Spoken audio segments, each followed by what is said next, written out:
then as a rule, with the recordings, I just find a place to start, clip off the front and back ends, just Yep. go kind of a rolling start. Um, so I've got all these notes. I've done all this preparation, trying to Oh get my my. ducks in order, which has me thoroughly confused at this point. Oh, let's start with the history, and then I know a lot of people want to know about your time in the Dominican Republic, um, and I guess I'm interested in also addressing how the nature of pastoral work has changed over the uh, many decades, Yeah. century and three quarters almost of the Yeah. CRC. So, but in your in your memory, you remember your grandfather. Yep. How old were you when he passed? You were in seminary or college? My grandfather passed. I should have brought up some genealogies. No, no, no. Don't worry about Um, it. I was thinking. I think I read about it I in your was, I dad's was, book. yeah, I was in seminary. Um, yeah, I believe that's right. Let me think. No, I was in the Dominican Republic because we took a picture with my oldest son with my grandfather after he had suffered a stroke. So that Okay. was, I'm pretty sure my grandfather passed in 91. And so I had already done an internship in the Dominican Republic and we were back for ordination. And because my son was born during my internship in the Dominican Republic. Okay. Okay. I think in the book, Chains of Grace by Yep. Hiram Vanderclay. Stan. Oh, Stan. Hiram Hiram's is my your grandfather. grandfather. Yeah. Sorry about that, Stan. Um, uh, it must have been your grandfather on your mother's side. Yeah. He died when I was in college. I That's remember that. okay. So he Okay. was the first of my grandparents to die. Okay. And now on your father's side, that's the pastoral lineage. I Yeah. mean, On my father's side. Yeah. and your grandfather. My mother's Um, father he worked in a machine shop in Whitensville, Massachusetts. okay. There was all that Whitensville. The Dutch immigrants came there because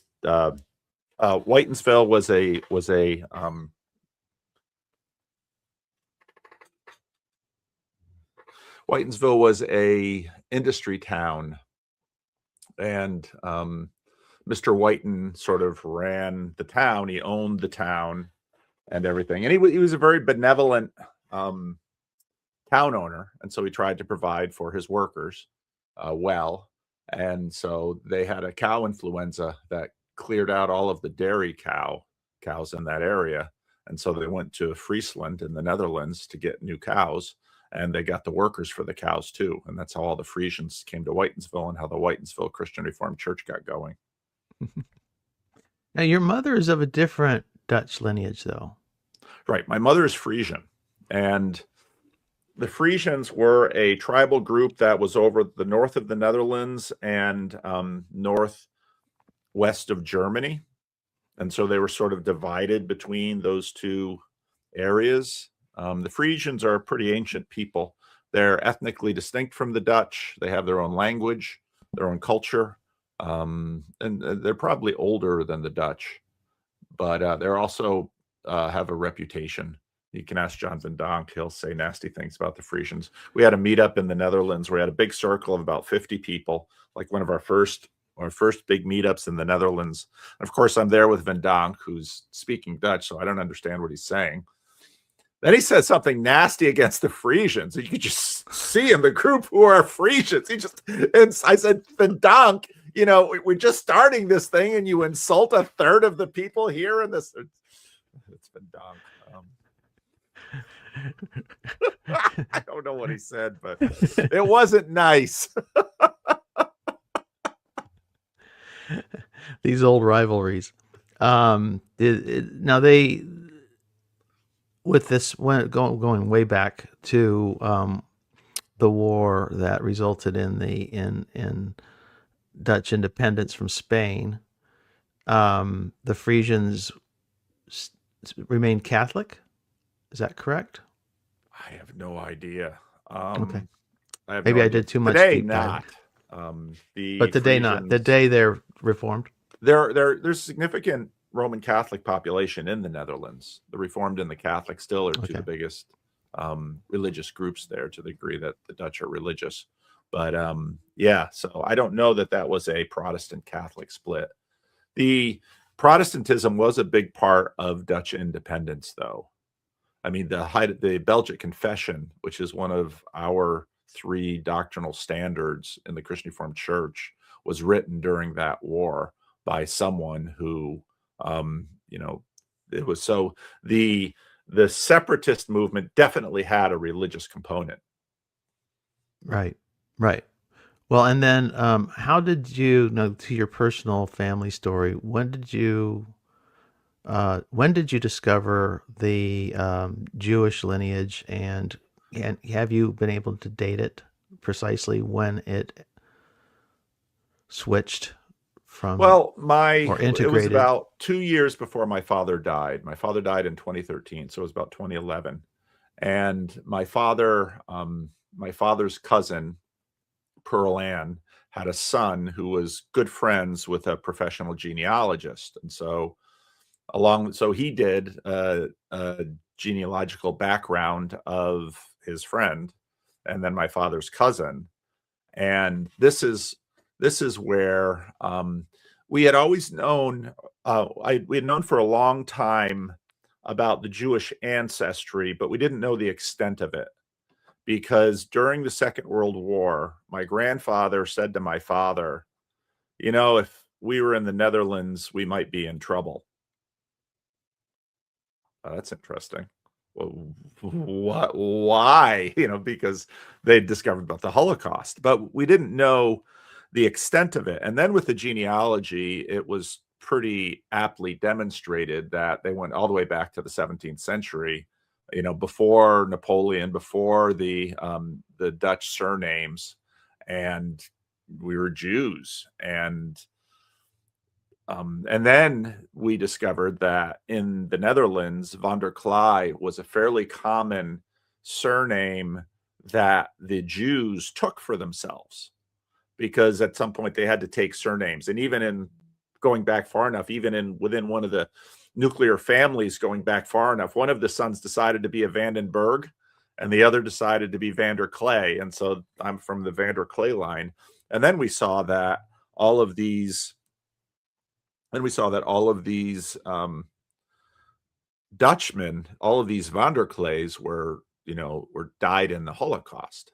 And so when I went to the Netherlands for the first time with Van Donk and Job, they were kind enough to sort of drive me up there to the north where my family had been from. And then it was because we had found this one monument in this one Appingedam that was just full of van der Kleis. And then there was a Jewish cemetery, which we couldn't get into. And yeah, so then it sort of added to the question for me, well, what happened? Because it was clear then, I did a little bit more digging. My mother was playing around with genealogies, that my great-great-grandfather sent my great-grandfather to the United States to intentionally sort of set up shop. So the first one had to go through Ellis Island. And then once he would be sort of settled someplace, he could emigrate the rest of the family into where he was so they wouldn't have to go through Ellis Island. So at the age of 18, 19, my great-grandfather took a boat out of Rotterdam across, went to Ellis Island, ran that gauntlet. And it was a smart choice because he's a young, healthy, no diseases, could be a good worker. So he qualifies to get into the country. He goes to West Michigan, Spring Lake, Michigan, and then the rest of the family comes in. But only that nuclear family came in. So it's quite clear that my great-great-grandfather was in some ways alienated from the rest of the family. And I believe, if I recall correctly, my great-great-grandfather was the youngest of his siblings.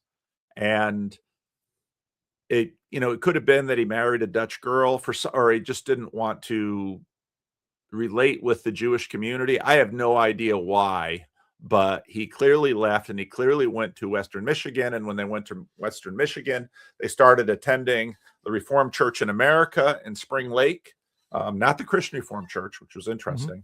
And so I've got pictures of, these family gatherings.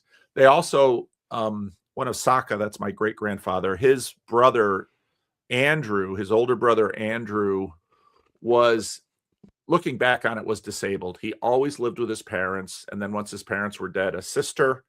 And he never worked a regular job. In the census report, he was always a laborer. And so it's quite clear that he was in some way disabled, could be mentally disabled in some way, just simple perhaps. And so he always lived with family. Saka was the other boy of the family, and the rest were daughters. And then the daughters married Dutch Americans. And my great-grandfather married after he got to Western Michigan. But she died in childbirth with their sixth child. The midwife botched it, and she bled out after giving birth to her daughter. So then my great-grandfather is in Spring Lake, and he's got 6 small children, and he's going to have to do something to get them taken care of. And actually, his wife who passed away, her brother had been married and had a daughter with a different woman, and her brother had died, leaving his wife alone with a little girl. And then my great-grandfather moved to Grand Rapids with his 6 children, and what would be his sister-in-law moved in to help take care of the family at first because the kids didn't get along. Her parents were raising her daughter, but she lived with my great-grandfather to help with the 6 kids, and then they married. And that then became the grandmother that my father knew. And I have a picture of her. She lived to over 100, her and my father and me all in a picture. And her picture was in the banner when she got to be over 100 because the Christian Reformed Church was that way. But that's why my grandfather grew up in Grand Rapids and met my grandmother in Grand Rapids. And my grandfather then went on from 8th grade. Everybody got an 8th grade education back in the day. Went on from 8th grade, went to what was the Calvin Prep School for seminary education, and eventually got his degree to be a Christian Reformed minister. Now he was ordained in 1932 or 33, something like that. Yep. And there's a really fun, I don't have it up anymore, but I should find it. There's a really fun travelogue. He and 3 other seminarians took off in a car and traveled all the way to the west coast of the United States, all the way from Mount Baker up in northern Washington down to Redlands, and did a huge loop as a seminary quartet. And they would stop in these churches and they would sing and they'd take a little offering and then they'd go to the next one. And he had a little camera and he took snapshots and he kept a diary. It's a great, great piece of memorabilia. And my father, who could read my grandfather's writing a little better, we still have all this. He then wrote it all out. And for a while, I had it published on my leadingchurch.com blog. And it's a great story of these 4 seminarians, all single. You weren't, even up until the 50s at Calvin Seminary, you weren't allowed to marry, which was interesting because the pastor who was here before me, a few before me, Earl Marlink, who I got to know quite well, he married his wife secretly, Lenore. And and then the seminary found out, but what are they going to do about it? You can't, have them divorce. And so, but my father and my mother married right after seminary. My father finished Calvin Seminary in 1960 and my mother in Calvin College in 57. And so they married that summer and then went to their first charge, which was Paterson, New Jersey. He had 2 calls, job offers as they'd be called today. One was to a dual church like basically two small churches in northern Alberta. And I thought, well, it wouldn't have been funny if I'd grown up in northern Alberta. But because my mother's family was from Massachusetts, and my father's family at that point were on Long Island in a Christian Reformed church, just family things, it was just much nicer to be in Patterson.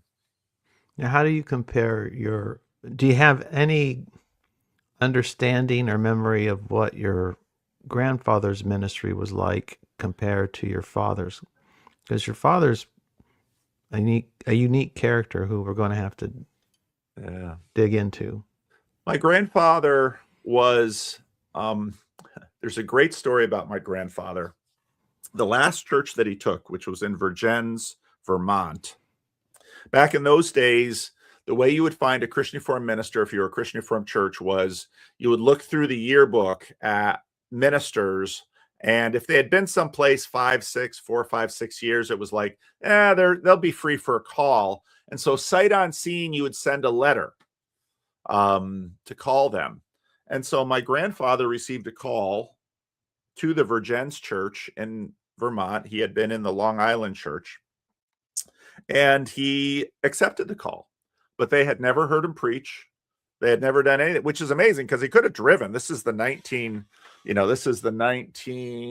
shoot, I haven't looked it up. 60s or 70s, I don't know. So they call him. I heard this story from Peter Borgdorf, who was a very important person in Christian Reformed history.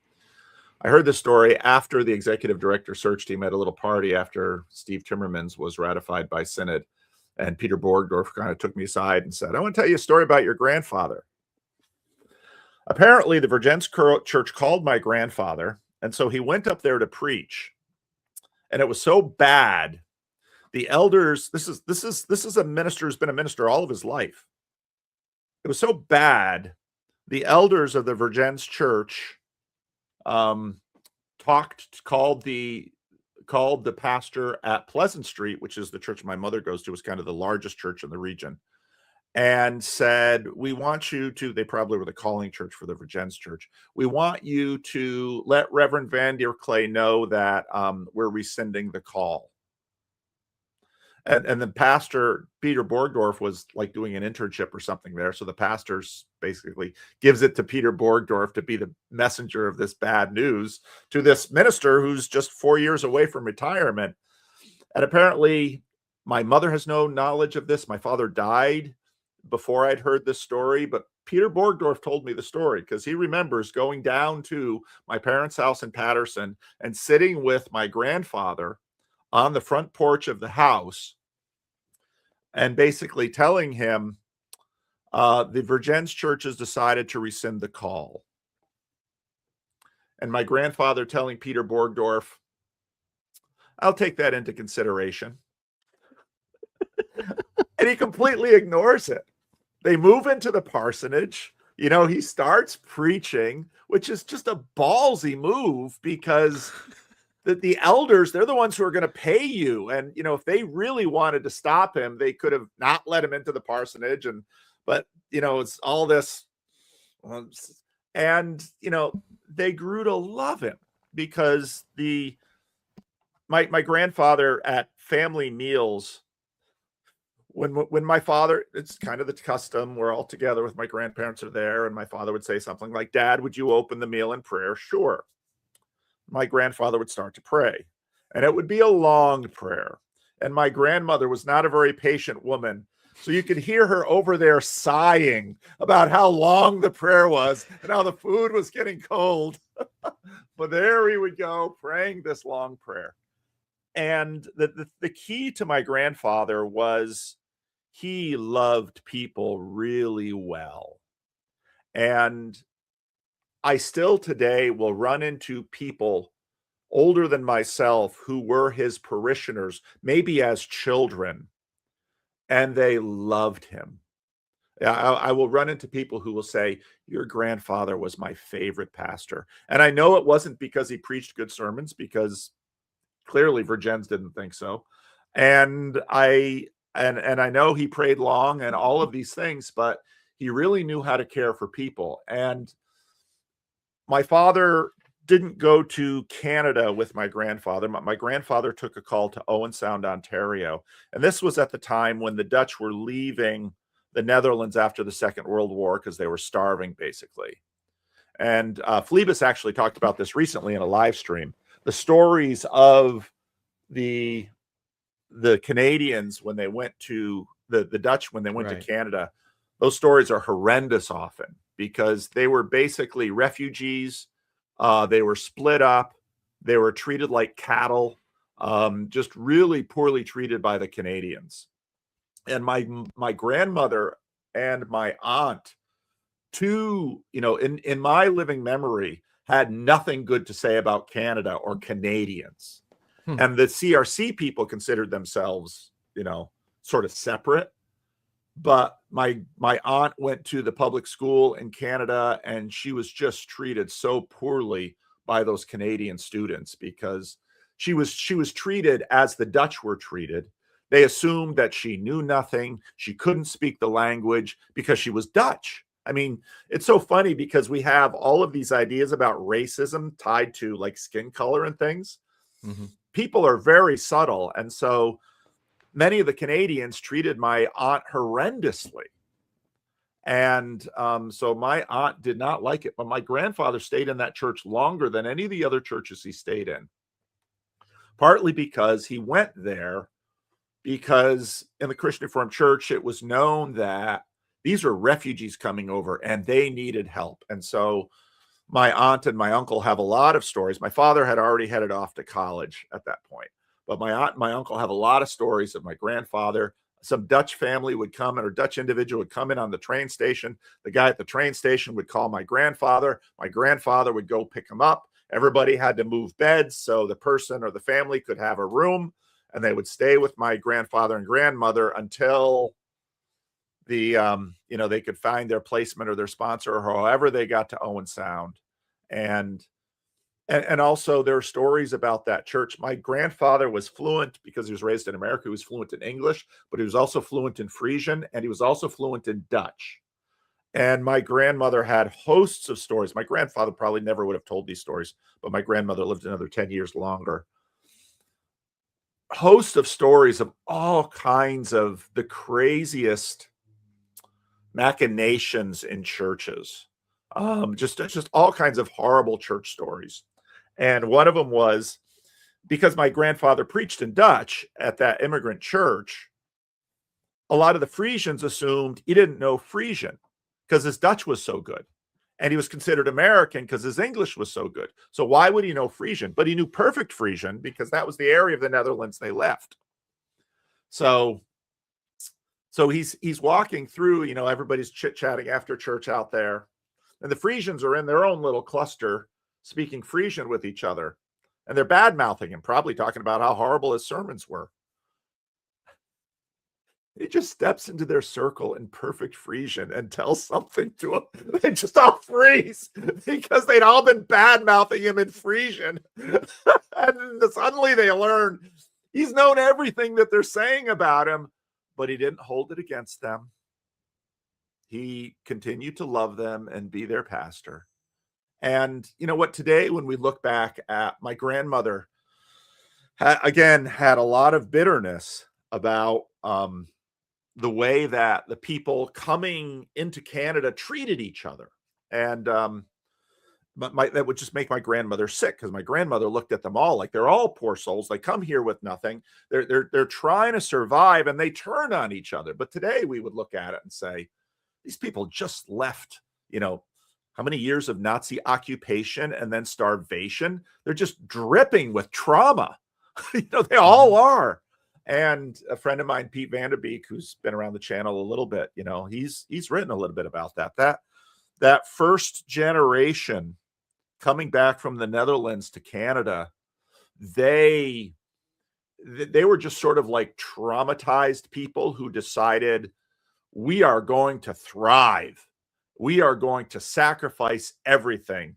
We're going to build our churches. We're going to build our schools. We are going to climb the ladder. And that generation did. What they sacrificed and built was truly impressive. Now, then you always have the interesting generational transition when the children and the grandchildren of that generation, well, they've all been raised in affluence now. And so you get all of that. But my grandfather was a saint. He wasn't a great preacher, but I remember as a college kid, the last trip that my grandparents took driving from Grand Rapids, where they lived, to Patterson to visit my parents.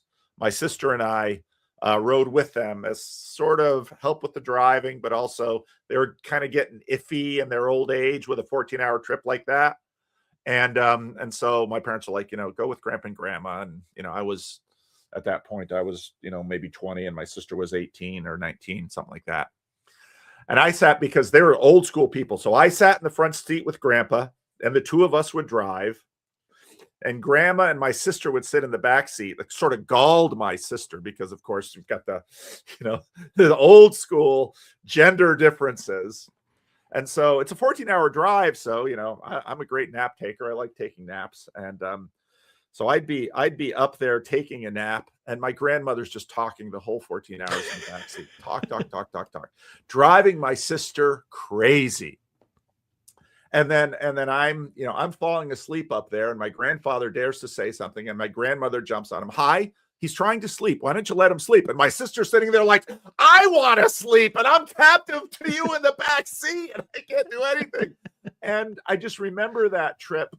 My grandmother, she was an amazing woman. She was a writer. She wrote for the Banner. She had a column. She wrote Bible puzzle books. Brilliant woman, but not a lot of patience, very sharp tongue. She'd be in the backseat talking nonstop the whole 14 hours. Hi, Hiram was his name. Hi, I'm a little warm. Lean over, just adjust the air conditioning. Well, now I'm a little cool. I watched that man for 14 hours, adjusting that darn air conditioner. And of course, I would have been, well, why don't you sit in the front seat and suit it, tune it to your liking. Never complained a bit. To his dying day, I remember visiting him in the old folks' home. He'd always be wearing a tie. His daughter would be like, why don't we get you a polo shirt so you don't have to wear a tie? Mom likes me in a tie. So every day he'd get up and dress up to sit there in a tie because his wife liked him in a tie. And she had no patience. So then when his mind was going, he would sometimes leave socks around their little 2-bedroom apartment. Drove her crazy. I'd go there as a college student. He's just leaving his socks here. She's just complaining about the man. Didn't hold it against her once, and that was him. He was a saint. My uncle, the youngest of the 3 kids, he has some great stories because my uncle was of another different generation, and he could try my grandfather's patience. And he told me a story once. I'd never seen my grandfather get angry or lose his patience, but he said, there was one day when I was just cutting up and doing stuff, and I thought, yeah, that old man can't run. He said, when he lost his temper, that was it. But it hardly ever happened. But when it happened, it happened. And my father, in many ways, had a similar temperament to my grandfather, in that my father, very seldom angry.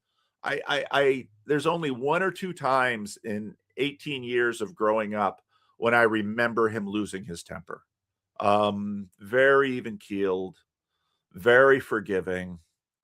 And I'm far less so than either of them, even though I know some people think I'm that way. I'm less agreeable than my grandfather and my father. I've got more of my mother in me because she was less agreeable too. So would you call Hiram an institutional man? Everyone then was. Okay. It seemed everyone was about. I mean, Well, were they? Because I'm thinking in the 1920s. In the 1920s, you have this kerfuffle that between first Jansen and then Hoeksema. they were principled, but the institution was strong, I think partly because everyone understood that their individual destinies would rise or fall with that institution. I mean, in many ways, the Christian Reformed Church was sort of a sect in that, if you pressed them, they wouldn't say that only Christian Reformed Church members are going to heaven. But, they really sort of thought that of all of the people on the earth, maybe some of the groups in the Netherlands and us certainly have it right. Almost, everyone else is a little bit or a lot wrong. It's just the way it was among them then. So maybe he was a man that was oriented towards trying to keep the peace after, and that is a maintainer of the institution. Yeah. That's kind of his role, but beyond the obvious day-to-day tasks of just on the ground pastoring, which was demanding in and of itself in the Depression and then World War II and after World War II. And Pastoring was a full-time affair. You could be called anytime, day or night.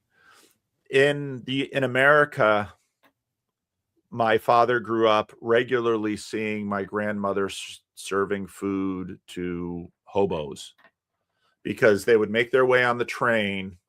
And then my grandparents couldn't figure out, how do they always find us?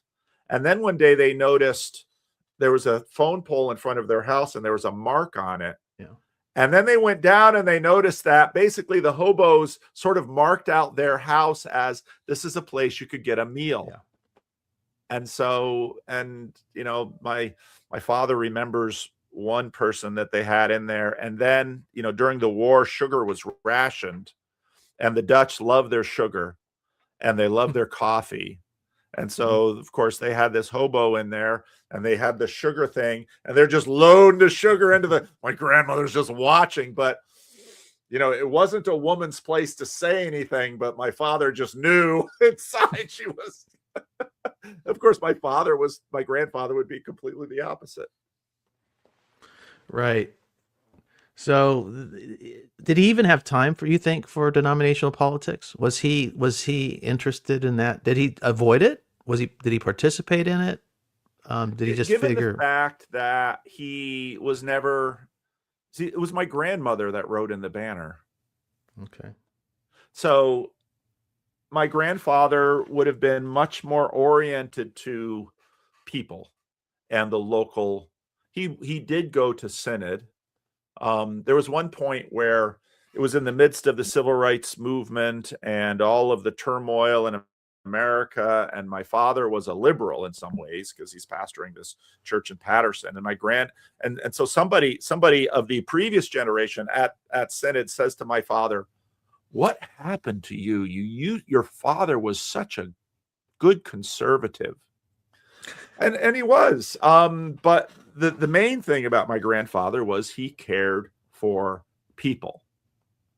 And that was the work that he did. He cared for people. And so when this woman who grew up in his church in Iowa says to me, "Your father was my favorite minister," I know exactly why, because he had a bright smile. He loved people and he knew how to care for them. And so at the Virgins church that wanted to rescind the call, he finally retired out of that church. They loved him, and they loved him because he loved them. Just for reference, Virgins. I don't know if you even mentioned what state. Where's that at? Vermont. Okay, thank you. So Christian Reformed people, the dream of, so what happens in the Netherlands during the offscheiding is it's a very skewed split. And it's the rural poor who sort of go with the Kalk and the offscheiding, and it's the city people who stay with the state church. And when the emigration waves of the late 19th century happen in the Netherlands, as is usually the case, it's the poor and the people who don't have a lot of opportunity. They leave the Netherlands, and all of these people are, they're basically farmers and dairymen, And so it's the dream of every Dutchman to have your own dairy. And so what the Dutchmen do all over America is it's like, can we get land cheap? Can we raise a cow? Can we make a go of it? And so the history of the Christian Reformed Church is these deep colonies that usually were sort of the initial landing places for the immigrants, but then they start looking around, and there's places where the Dutch thrived, but there's a lot of places and stories where they didn't, and where you just, everybody just imagined all that land is going to be good, but not every place is the bottom land of the Rhine Valley, which is the Netherlands. You go to Nebraska, it's a completely different thing. So you have all these communities that thrived, usually starting with dairy, and then the younger sons would grow up and get education and do all of those things. And then you had all these would-be colonies that collapsed. And Virgins didn't collapse, but they didn't thrive. Okay. Maybe because the cows are working too hard to stay warm. Could be. Same or other factors like the Long Island Church. A lot of those sort of hinterland communities were very conservative.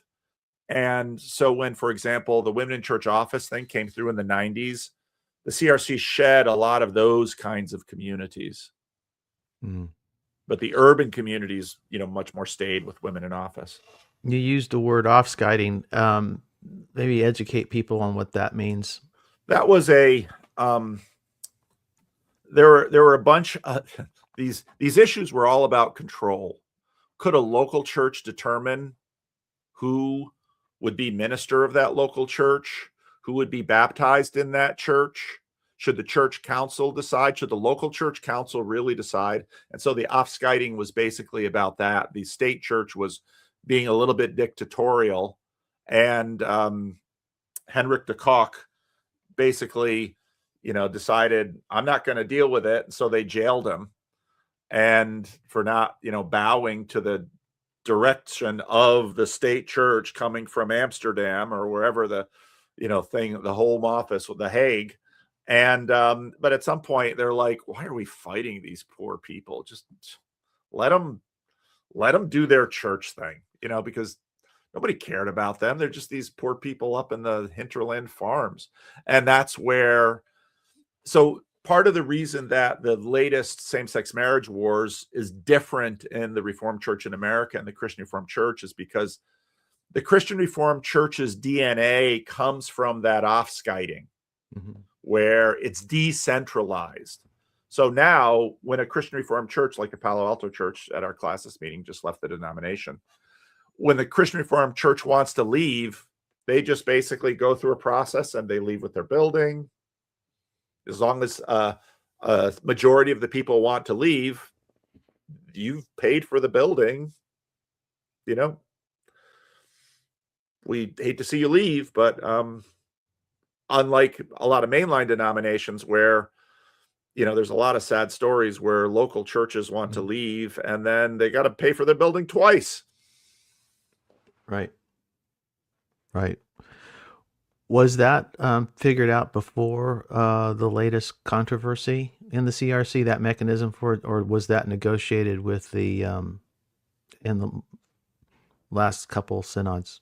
A lot of that had happened already in the 1990s over Women in Church Office. That was a much larger split than this one. So 50, 60,000 people left the denomination then, over 100 churches. So the template was sort of set with the departure to the right over Women in Church Office. And so the machinery was pretty much in place by this split. So those Dutch immigrants that came over on the heels of the offskiting, it was, so people know, there was like a little revival that took place. It began in the seminaries in Geneva, and exploded. It's in French. It's called Reveil.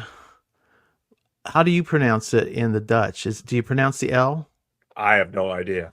Okay. But Let's just call it a revival. A but you're Calvinist exactly right. revival. And this was part of, so we get this class in CRC church history and seminary, and the reveal, that's what we called it, was a Okay. big piece of that revival that goes through of pietism. Yeah, it's really interesting. Now, while you have what's called the Second Great Awakening in the United States, this is happening in Europe right on the heels of once they got shed of Napoleon, religion could breathe again, Yep. Yep. and it took off, and it manifested. It's really interesting. Dutch Calvinism seems to have an ebb and flow, there's a tension between a loosening liberalization period and then a conservative reaction. And you've recycled this multiple times in your history.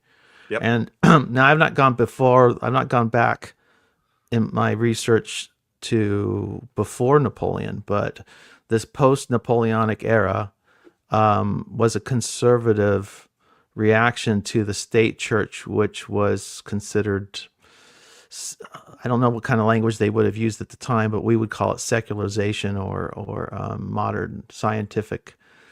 This was before the German critics really. Well, this is the anti-revolutionary party in the Netherlands. Abram Okay, Kuyper was involved in that. And so there's this big movement against the French Revolution. And so when Job talked to me recently and he talked about finding Herman Bavinck, that whole reaction is against the French Revolution. okay, and so would you say they're rebuilding the Dutch church coming out of the revolution and Napoleon? Well, Abram Kuyper and Herman Bavinck, I mean, they're almost a century later than the French Revolution. Right. They both die in the early 1920s, right? Yeah. And they both went to liberal seminaries. So not only do you have sort of this liberal conservative TikTok, you also have the urban rural dynamic going, which was a big part of the Aufskyting. Right. And the liberal cities versus the rural countryside. And in some ways, that is continuing to be what's going on in the Christian Reformed Church even today. But Bavinck and Kuyper both were trained in, at that point, post-Darwin liberalism. And Abram Kuyper, for one, he gets, trained in a liberal seminary. If I remember correctly, his father's also a minister, but he's not terribly impressed by his father. Kuyper clearly wants to be an intellectual, but then he goes to his starter church, which is usually what you do. You go out of seminary and you got to pay your dues as a minister first before they give you, the high status positions. And he goes and there's a woman in his congregation. There's a little group in his congregation that aren't particularly impressed with all of his, liberal ideas, and they let him know it. The Dutch are so blunt, and they let him know it. And he's kind of like, what's going on with you people? And then he begins to recognize that they have a degree of satisfaction and security and stability that he is very impressed with. And that begins getting his wheels turning to sort of deconstruct the liberal theology. And that then is, what's often called Neocalvinism, where Right. he goes back into the reformational stance, but then updates it according to the liberal conversation at the end of the 19th, beginning of the 20th century. Well, these popular pietistic movements, both in America and Europe, have a tendency to become anti-intellectual, and Kuyper definitely seems to be trying to hold the center, keep the essentials of traditional Calvinist faith while maintaining its intellectual integrity. Yep. That's exactly what they try to do. And that is, so he establishes a labor union, a newspaper, and also the free university. Now, when we hear free university, we think, what, they don't charge tuition? No, they're free of state church, state control, and And then up until really the 1970s, the Christian Reformed Church is always looking back to the Netherlands. They're always getting their cues from the Netherlands. And the Free University is like, if you do well at Calvin College, you can get a scholarship to the Free University. That's at the top of the hierarchy up into the 1970s. By the 1980s, things start to change, and they're much more part of the American systems. Then you want to go Is to that Harvard or Yale. what's the CRC view of the Free University today, if it still exists? Liberal. Right.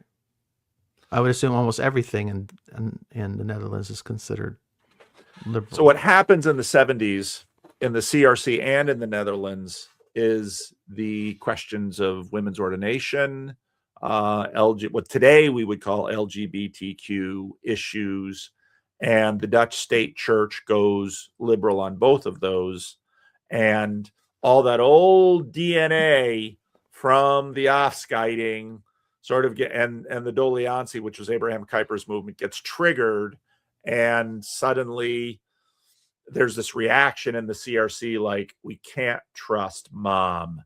We can't trust the Netherlands anymore. And so I grow up hearing Dutch immigrants. There are a few in America, many more in the Netherlands. America didn't let in many Dutch immigrants after the war, but Canada let in a good number. And then you would just hear people with Dutch accents saying, just shaking their heads about what's happened in the Netherlands in the 1970s. It's gone liberal. The churches are bad. And so we need to maintain the standard and the light here. And that's where the CRC stops looking back to the old country. And then in some ways, probably begins this adjustment of looking for allies in America. Well, and they started out trying to fit into the established colonial, the established Dutch community that had been dated all the way back to New Amsterdam, right? The colonial period. Yeah. And they formed the RCA, what became the RCA. Yeah.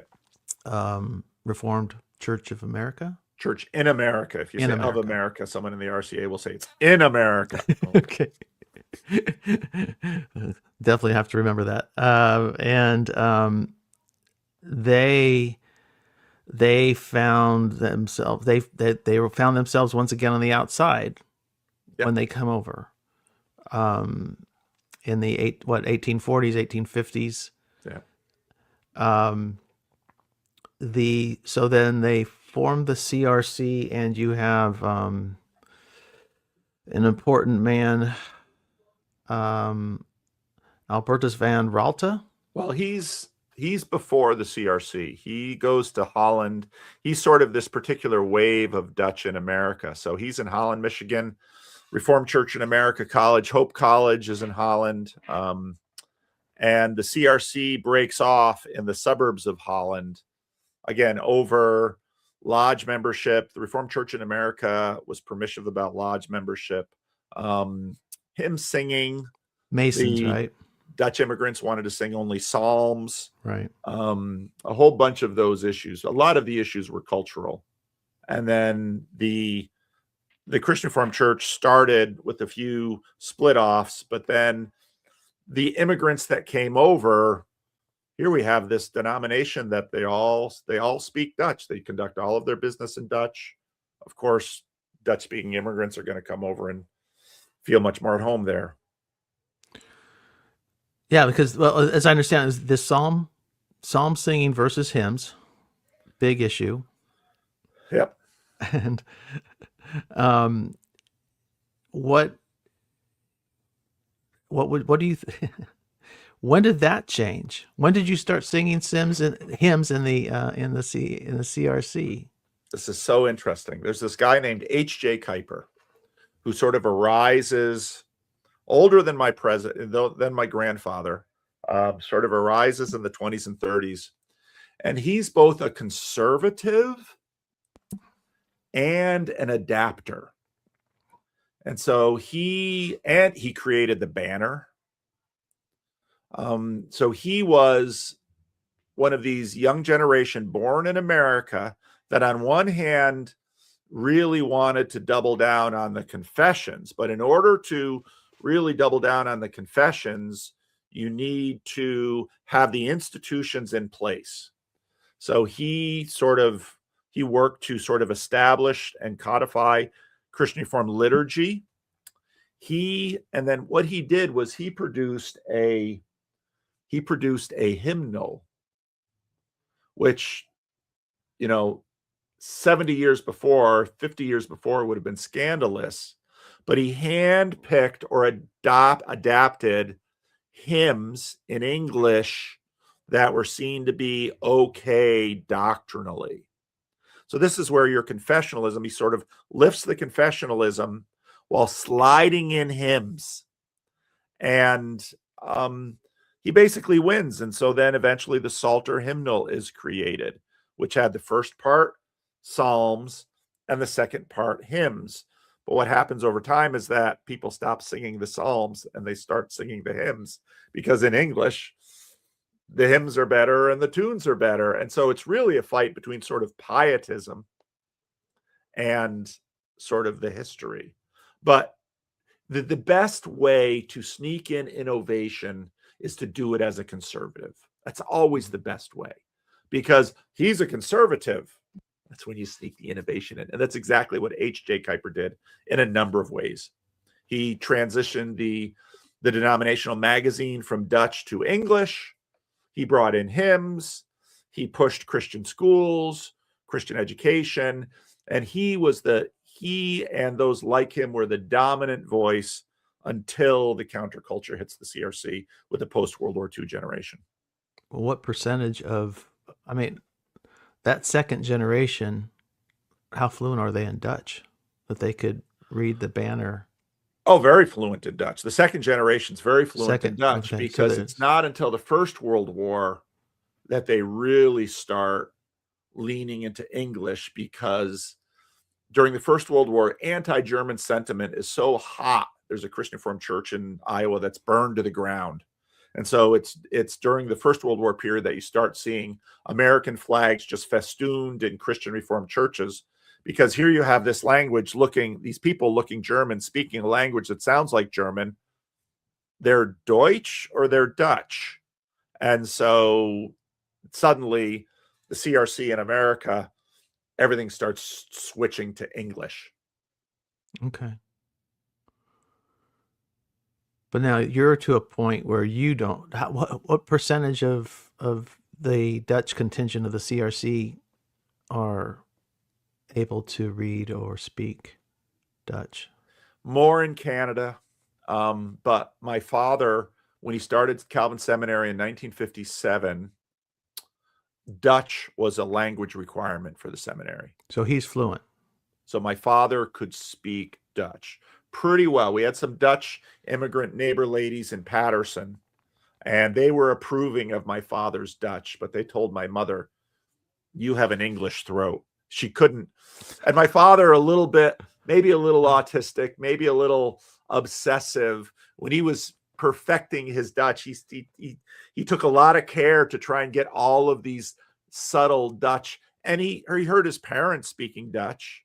So my grandmother was my Hiram's wife was Dutch, not Frisian. So she grew up speaking Dutch in the home.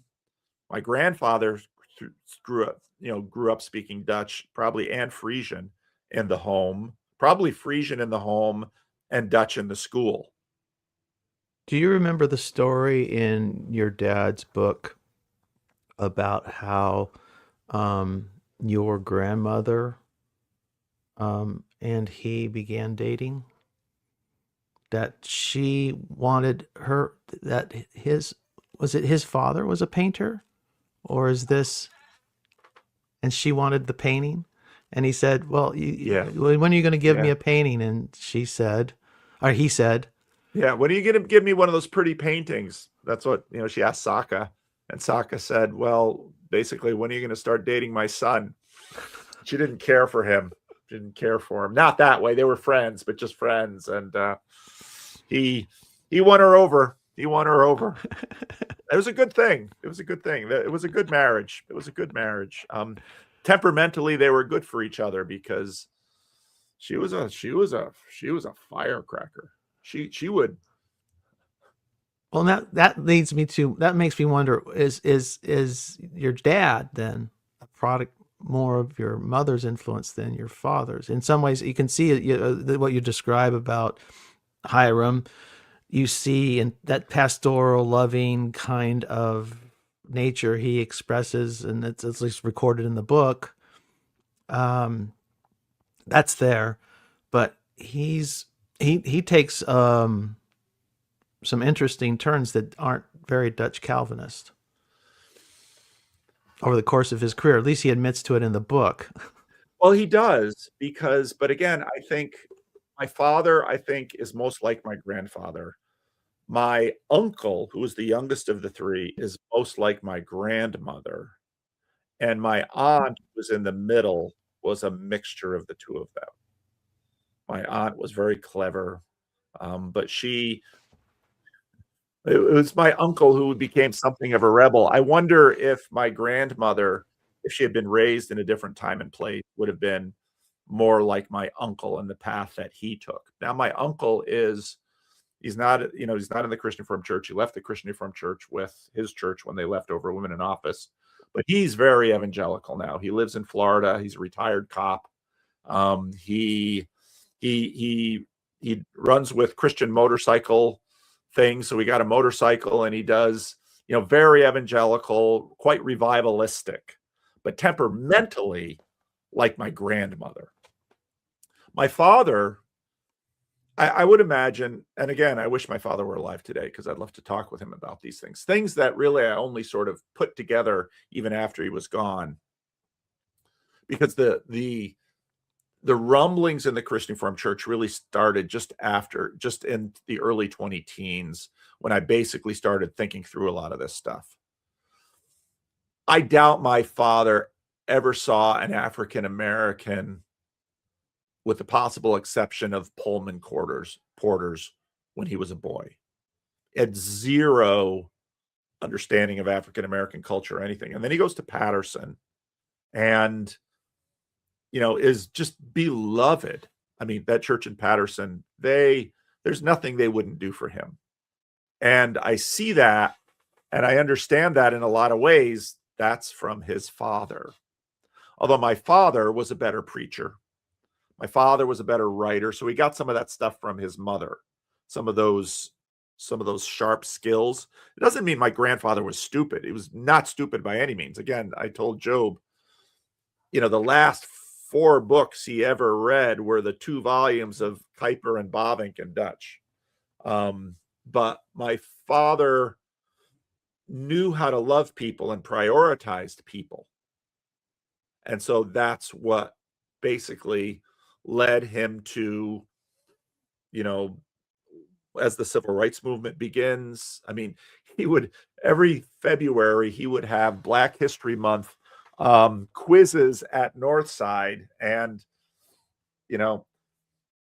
maybe someone else was doing it because he'd always win, because he knew he had read so much in terms of the civil rights, all the movement and the leaders and the history.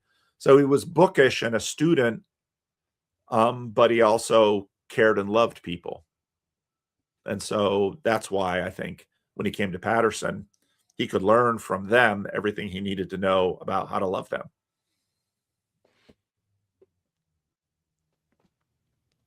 There are many.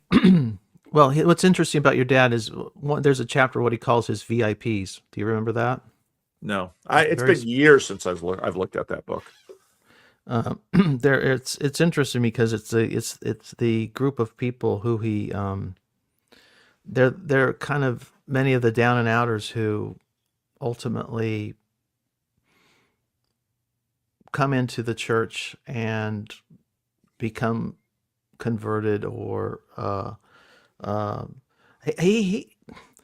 his concept, I mean, to listen to him or to read his description of, inviting people to bring Jesus into their life, it sounds very Billy Grahamish. I mean, it's like he sounds very much of the time of the kind of Christianity I was exposed to, that I grew up in the 70s and 80s.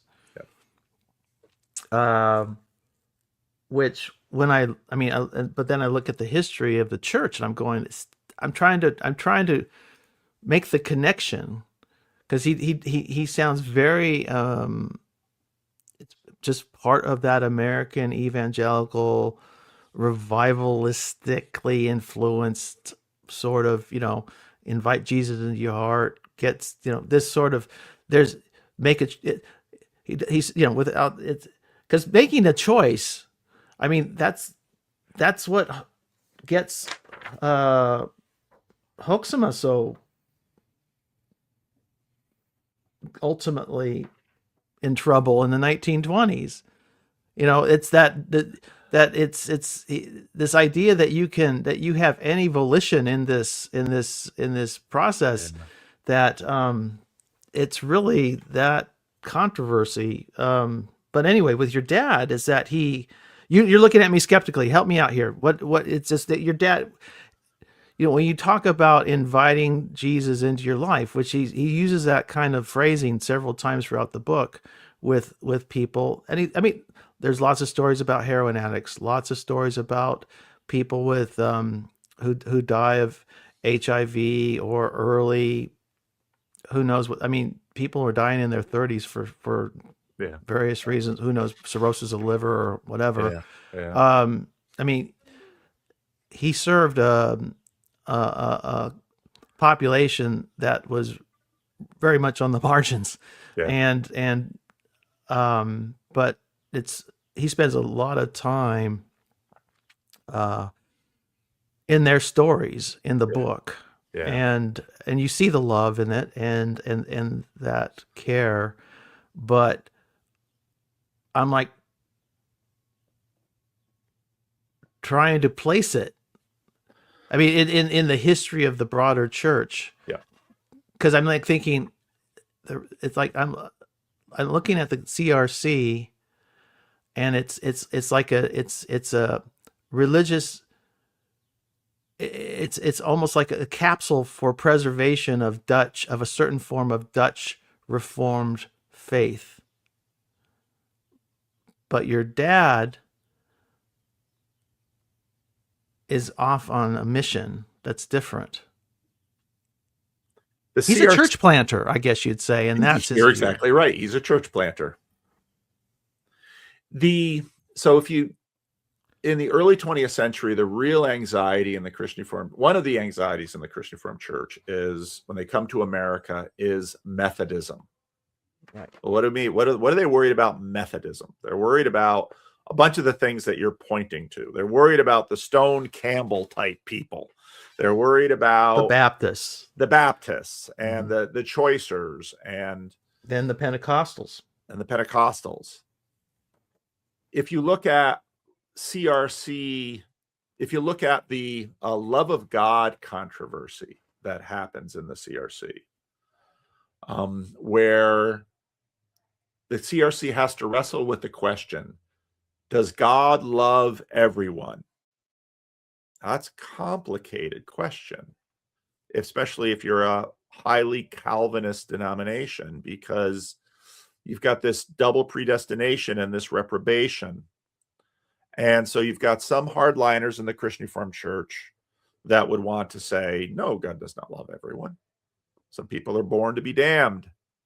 And of course, you have, as you noted, in the 1920s, the Hoeksema. Here's a little tidbit for you. Tell you common grace. The controversy was over common grace. My grandmother, my father's mother, her older sister, married Herman Hoeksema's son, Homer. And that older sister of my grandmother was considered sort of the saint of the family. But what had happened in that church was old Herman Hoeksema was a rock star in the CRC. He had 1,000-member church before mega churches were a thing. And he was a powerful preacher.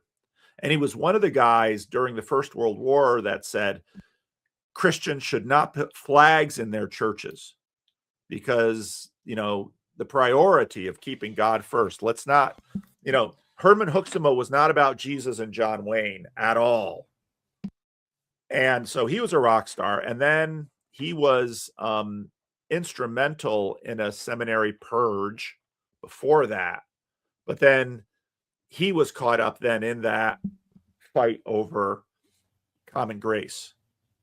And help people understand what common grace is.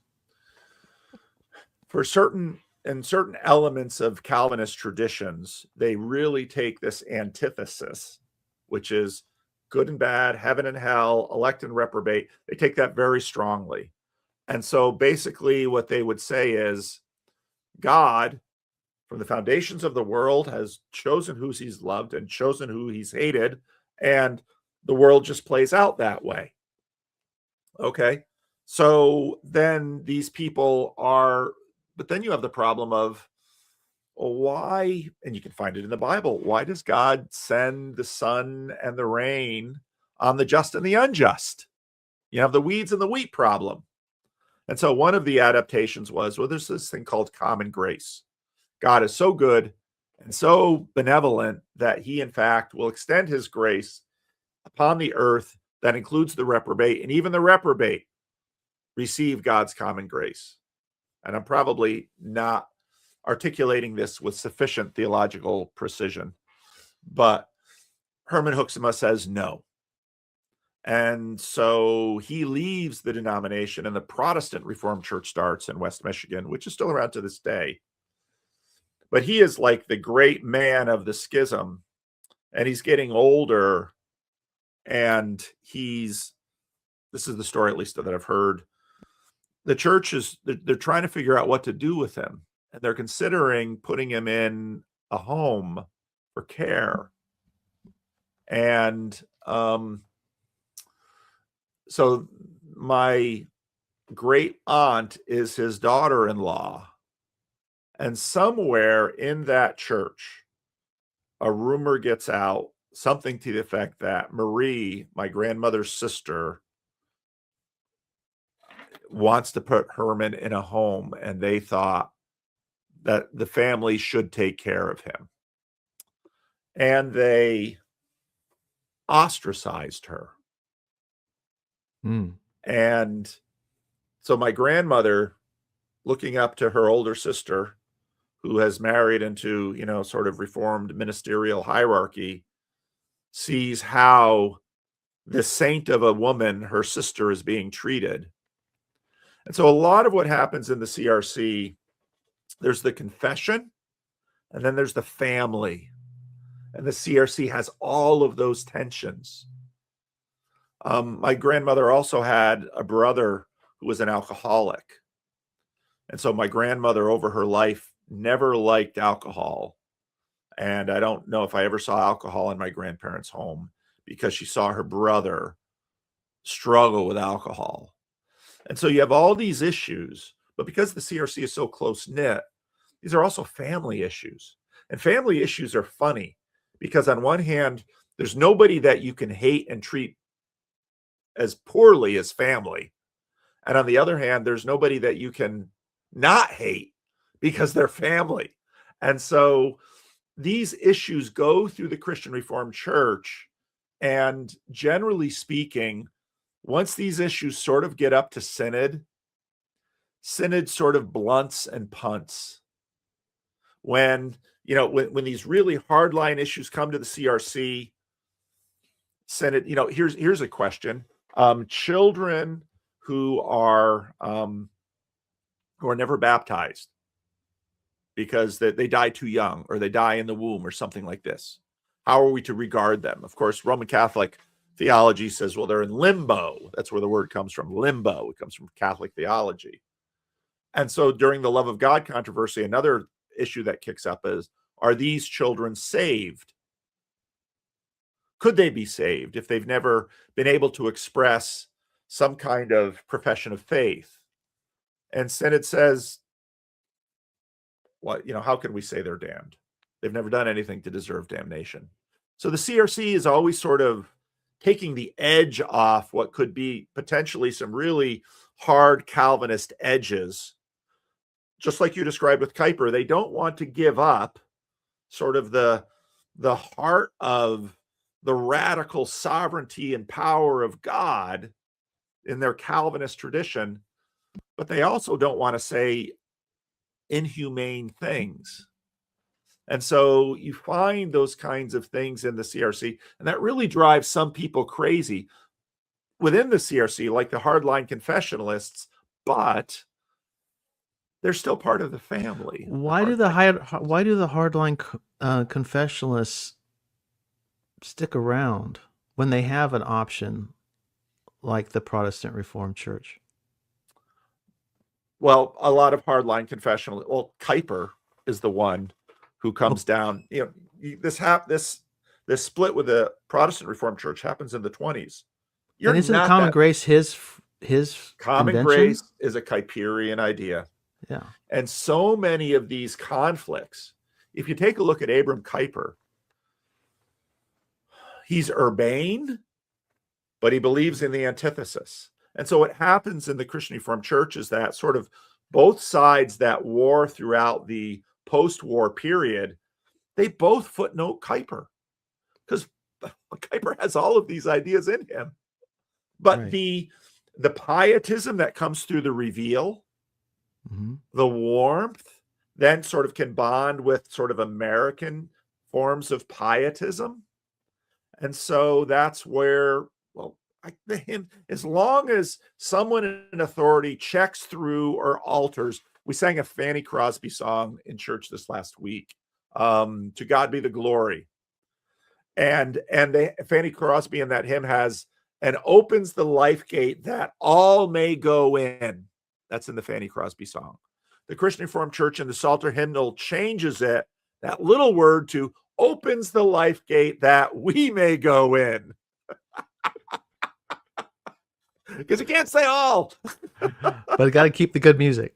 But you got to keep the good music, because, and then, you know, and what happens in Americanization is that, of course, once the Christian Reformed Church starts worshiping in English, well, now suddenly you're open to this amazing tradition of English hymnody. And then once, of course, you get into the 60s and 70s, you have the biblical Jesus movement music that's coming in. And then the Christian Reformed Church has the worship wars in the 80s. Do we just sing out of the Psalter hymnal, or do we start singing off the overhead with these songs that Jesus movement people are writing that are right there? We're singing the Psalms again, but we love them now because the hippies are writing them. So it's this long process of Americanization where elements that are sort of in the Dutch start to bond with elements that are in America. And so this is where, you know, even back into the 20s, the Dutchmen come in and they look at old Princeton, that was called Old Princeton, and they look at the fundamentalists and they're like, yeah. And then you have the split in Princeton, and Westminster, Philadelphia is founded. Basically, a bunch of people from Old Princeton hive off and start Westminster Seminary, and there's one or two CRC people in that midst because they're bonding with the Presbyterians. But if you read the Westminster Presbyterian and you look at John Knox, the Dutch are always a little bit, they're too strict. It doesn't have the warmth that the Heidelberg Catechism has.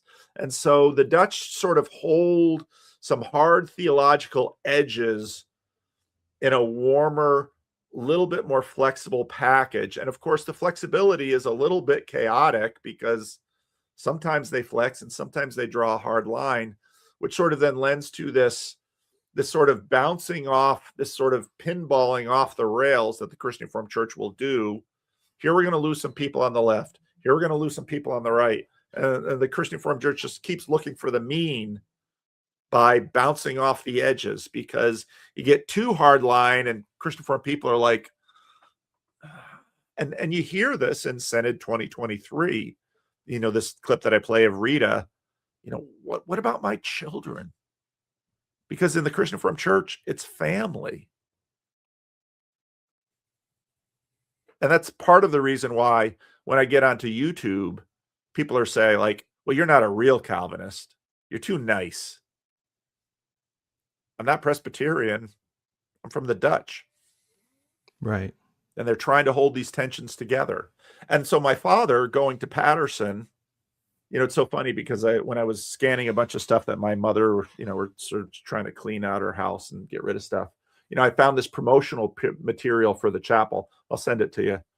It's, yeah, on one hand, it can read very evangelical because they're sort of getting their cues from Billy Graham. They're looking at the evangelicals and they're like, I mean, the Dutch, if anything, are stealers and adapters because they're too small a nation.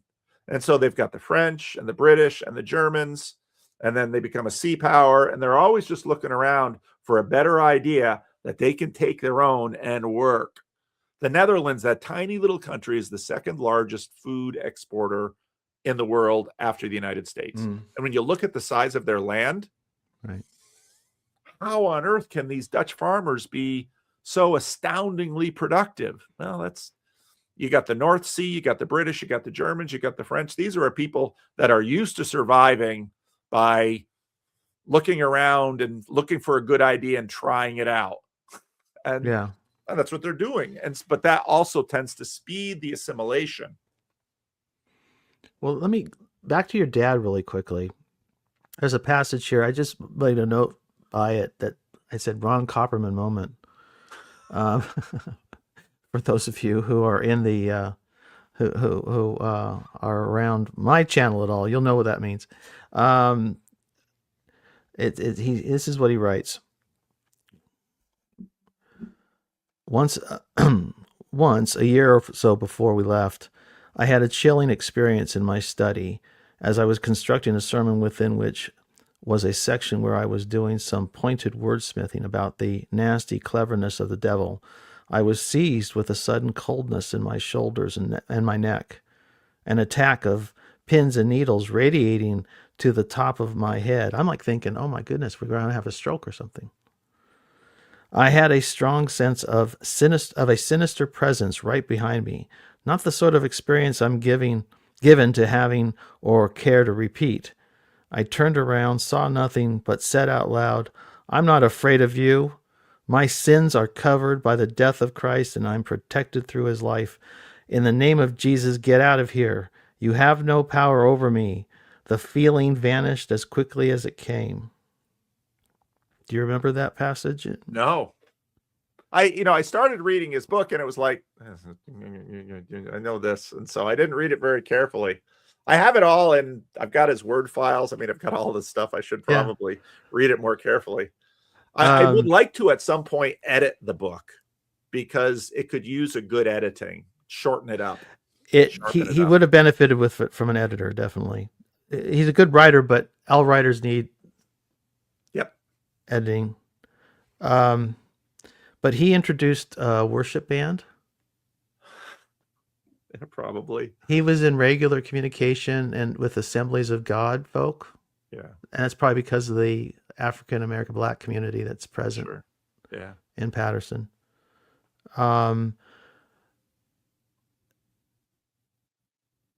There is one section here where he talks about how he navigated a difficult moment when someone he very much respected said that the Lord has him, wants him to be baptized in the Holy Spirit, and he's translating in his mind what that means for him versus what that must mean for her. And so, but his nature was so oriented. He found a way to not break the relationship. Yep. That's pure him. And when women, is a woman, as I read it correctly, correct me if I'm wrong, it was a woman who took over his pulpit when he left Patterson. Oh, was that Sheila? Oh, that would Yes. be interesting. Yeah, well, Sheila, part of what And of he's course, happy about it, by the way. I mean, yeah, he's happy about it, from what I yeah, can tell. yeah. I mean, he's not happy he's leaving No, the no, church, no. but he's happy that she's taking over his Yeah, post. I think he very much would, have for him to have an African American woman succeed him is a win. Um, part of what happens in Patterson is that you've got people coming to your church from, the diversity of African American churches in America. So you're going to have some kind of Pentecostals, you're going to have some non-Pentecostals, but very expressive Baptists. You're going to have some Roman Catholics. I mean, people look at African Americans as if they're a monolithic people. Far from the truth. Partly because, even in the Old South, there's a lot down there. It's a big area of the world. And my father was really good at, you know, my father was really good at enfolding misfits who were struggling because, there were always plenty of large, successful Black churches in Patterson. Why would you go to little weird North Side? And in a sense, my father's gifting is his curse, and it's the same with me. Why would you go to little weird Living Stones when there are big, thoroughbred, African American, Midtown, there's all these churches on the menu. Why would you go to some weird little church? A mostly Black church with a white preacher, that, the music is awkward. There's a But it lot was of, pretty successful by today's standards for a neighborhood church. At some point he talks about a youth group of 30 yeah, but kids you're also looking at the peak of the baby boom. when everyone's younger anyways. The Everyone's demos. younger anyway, and church is still status in America. It's around 1980, 81, 82, I think this is Yeah. when he makes this up. So and then we had so part of what the church did every year was it had a day camp program. And what the day camp program was, my father would raise money from all the surrounding CRC churches to basically hire young people from the neighborhood who could do it to be camp counselors. And then each of them would have 8 or 10 or 15 kids in their little camp, and they'd have Bible stories, Bible lessons, and crafts in the morning. It'd be like basically vacation Bible school, but it was run by employing kids from the neighborhood. And so it's a really crafty thing because, the 70s, 80s, 70s, 80s. This is after they stopped with the swimmers. That's a whole nother story. But was a CRC program. When they'd hire their own kids from the neighborhood, you do some basic discipleship with those kids who are the counselors. And those kids would then teach Bible to the smaller children. But once you had those kids for the summer employing them, chances are good some of those kids are going to stick around all year and call this their church home. It's a really smart way to go about it.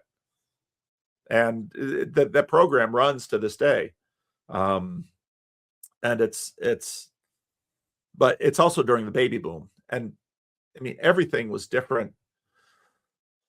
The Patterson is a continually changing landscape.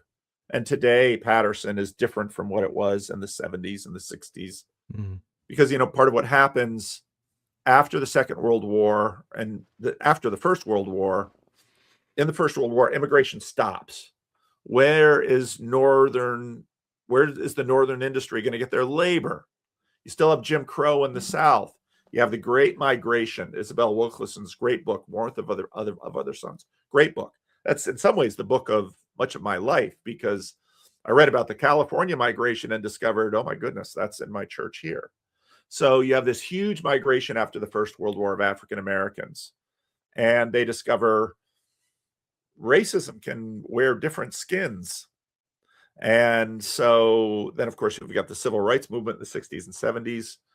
And then really after I left the country in 90, but I was going back, and I married in 88. So really by the 90s, African Americans are sort of moving back down south because it's better down south than it was when their parents and grandparents left. So, and you've got other immigrants moving into Patterson. Patterson has always been an immigrant community. That's why the Dutch landed there. Is his church still standing? Still open? Yeah. It's very small. It's yeah, I gotta be careful. Like Living Stones in a sense. It's sort of become a family church. So I get the sense that I might be wrong. I just want to be careful about that. Okay. Yeah. Okay.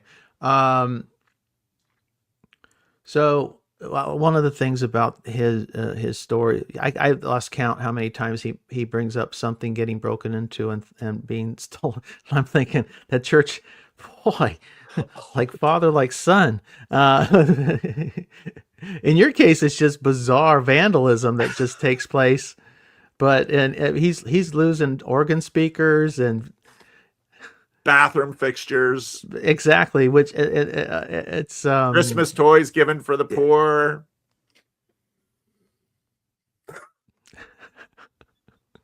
What's the impact on the family for a ministry like that? You grew up with, again, this may be too personal, and just pivot or just say let's talk about something else. If it's too much, but what's the impact on family growing up within a ministerial household of that nature, where he's sacrificing constantly, and no doubt I'm trying to figure out how the heck he even keeps the lights on under these conditions, much less keeps the family fed. It's something that he grew to regret, that he and it's not just ministerial, but it's common. You're a young man, especially in religion and ministerial vocations. You never went into it for the money. You love the joy of ministry. You love the joy of service. And he goes to a place like Patterson, which is never. He grew to regret. You use he grew to regret. He grew to regret that he had missed out on us when we were there. Oh, I see. Thank you. And he wished. And so later on in life, he really tried to prioritize that. But the truth you learn is that your kids are there for just a window, and then they're gone. So you have you grew up with two sisters, and you're the only boy, right? Yep. I'm sorry you lost your sister. One of your sisters, Lori. Yep, my younger sister. Yeah. How many years has that been? She died in November of 2018. And was she out of you go into the ministry, so obviously this stuff either what's the deeper trauma, the person who can't break from it, or the one who does? Well, here's that isn't quite so clean, because I did not want to go into the ministry. I did not want to do any of this. And I go to Calvin College, and first I have no idea what I'm going to do for a major. And then I try engineering, and I do math, because I can do all of these things competently. I mean, I'm smart enough that I could do fine with the hard sciences. And then I take a history course, and I thought, history is just way more fun. But at the same time, I'm very active in my local church. I'm leading Bible studies in the dorm. I'm a Christian, and I like Christianity. I like reading the Bible. I like talking theology. So then I decide I'm going to go to seminary, because I like theology and I don't know what else to do. So then I have to spend a 5th year at Calvin, because I needed 2 years of Greek to gain entry to seminary. So I start taking Greek in my 4th year at college. So I take 2 years of Greek. I've got a few other prerequisites, but then I've got some other things. So I got to take a philosophy course with Nick Waltersdorf and Rich Mao. I got to take some extra philosophy and some extra history because I had a little bit of extra time. And then I'm going to go to Fuller Seminary because that sounds cool, going to Pasadena. But then I meet this girl, and it's like, shoot, if I go to Fuller, that ain't going to last. So I'm kind of torn between that. And then the John Algara, who's pastoring the other inner city church in Patterson, comes up to me at a softball game. I'm playing umpire for the women's softball league in North Jersey. And, or it might have been a softball game that I was playing in. I don't know what it was, but he comes up to me and says, I'm in charge of the Classical Student Aid Fund. And, we fund people with any shirt tail relation to this thing. You are about as this classist as anyone could imagine. If you go to Calvin Seminary, you're probably not going to have to pay any tuition. We'll fund you. And it's like, you got the girlfriend, you get the funding. It's like, all right, I'll go to Calvin. But I kind of wanted out because I wanted to see something of the world. I wanted to get out to California, and Fuller at that point was the hot seminary. They had the signs and wonders, and some of my friends were going to go out there and do a year. They're going to get their degree from Calvin, but at least do a year at Fuller to, have loose meads and, see some stuff. And so Kevin Adams did that. Mark von Heitzman did that. Friends of mine, but I stayed at Calvin. And then after my first year, my then fiance was like, you spend all your time studying, you have no time for us. And it's like, well, maybe I'll slow down the classes. So then I kind of went 2/3 time at seminary. And she wanted to do foreign missionaries. She wanted to do foreign mission service. So that's when I was like, I don't care to be a local church minister. It's not what I want to do. So foreign missionary, that sounds like fun. I've wanted to get out and go see the world. So foreign missions was a great way to do it. That's interesting. So your wife was the driver for sending you to the Dominican Republic. Yep. It's funny. We finally got to hear your wife's voice on video recently when you produced a short. Yeah. She's actually directing. It's great to hear her voice. I don't know if I'd ever heard her voice before. No. So you go to the Dominican Republic right after seminary? So seminary at that point, you do a summer assignment. I went to Columbia, Missouri for a home missions church. And then you do a year-long internship. And so I was going to do an internship in Brazil. But the missionary in Brazil, both his wife was being treated for cancer, and some American treatment would have been good. And he was being interviewed at Calvin Seminary for an Old Testament position. So Brazil got scotched. And so Dominican Republic was this massive field. My wife wasn't happy about Brazil because she was a Spanish major. Oh, okay. And so she wanted to do Spanish. She had done short-term missionary work in Mexico. Her parents were missionaries in Nigeria in the 50s and 60s. And then her father, who was a Lutheran minister, he had to stop being a missionary because just the malaria was just too hard on him. So he moved back to the States. And of course, you never get rid of malaria.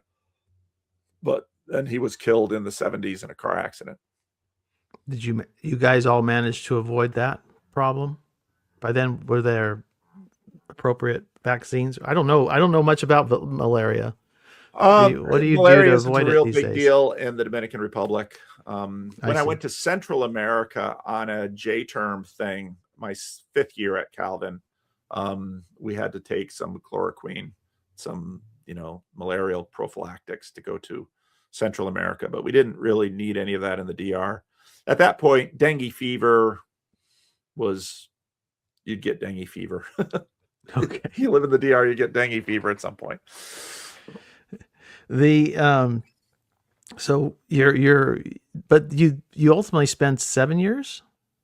Yeah, clockwise total, but you've got home services, and you got the DR is close, and you have air travel, so it's different from my my wife's parents, who you take a ship to Africa with barrels of belongings. Does So she you can have some easily fly interesting back and forth. stories? Yeah, her first 6 years, she was adopted, but she was a child of missionary kids in Africa, as was her Okay. older brother. He remembers it better because he left when they were about 8, it would be. So he's got more memories from Africa than she does. And then you guys had produced 5 children total. You have Yeah, 5 we had 2/3. Our daughter was born just after our missionary service, and then 2 more here in California. Okay. And then so you come back from the Dominican Republic. People are going to want to know a lot of details about your experiences in the Dominican Republic, but we've been at this now already an hour and a half, so we may have to do a follow up, just a missionary story interview maybe. Oh, But missionary stories. Oh, don't get old missionaries telling stories. They go on forever. It it impressed your dad a little bit when there's a funny story. He talks about when you guys are uh, at some kind of church equivalent of a church potluck, I guess, and he's eating, and you say you don't have to eat it all. Yeah, And that's he's right. all like, saying, "I'm a Dutchman. I eat it all. And I always go back for seconds." And you kept saying, you finally had to. So tell us about that story. Do you remember that story? So basically, I was working with about a dozen churches and another 20. They called them Campo Blancos, white fields. They were to be a church in the Christian Reformed Church of the Dominican Republic, you needed 10 baptized members, then you could be a church. So these are small groups. But if you didn't have 10 baptized members, you had a preacher, and you had just a little preaching station of sorts, and those were Campo Blanco. So I would go, a lot of my Sundays, I would go out and visit these churches, and they'd often want me there for baptisms, ordinations, special occasions. It was very ceremonial to have me there, because now you have to understand, Mark, that for someone raised when and where I was in terms of the civil rights movement, the role that these Haitian pastors wanted me to fulfill in the Dominican Republic was just offensive to me. And as a young, idealistic 20-something, because they want me on stage because I'm white and I'm North American. And what I'm doing, as opposed to all of the little religious groups in these areas, is I'm lending credibility to the pastor. This pastor must really be someone, because he's part of a bigger thing, instead of like all these backwoods pastors out there.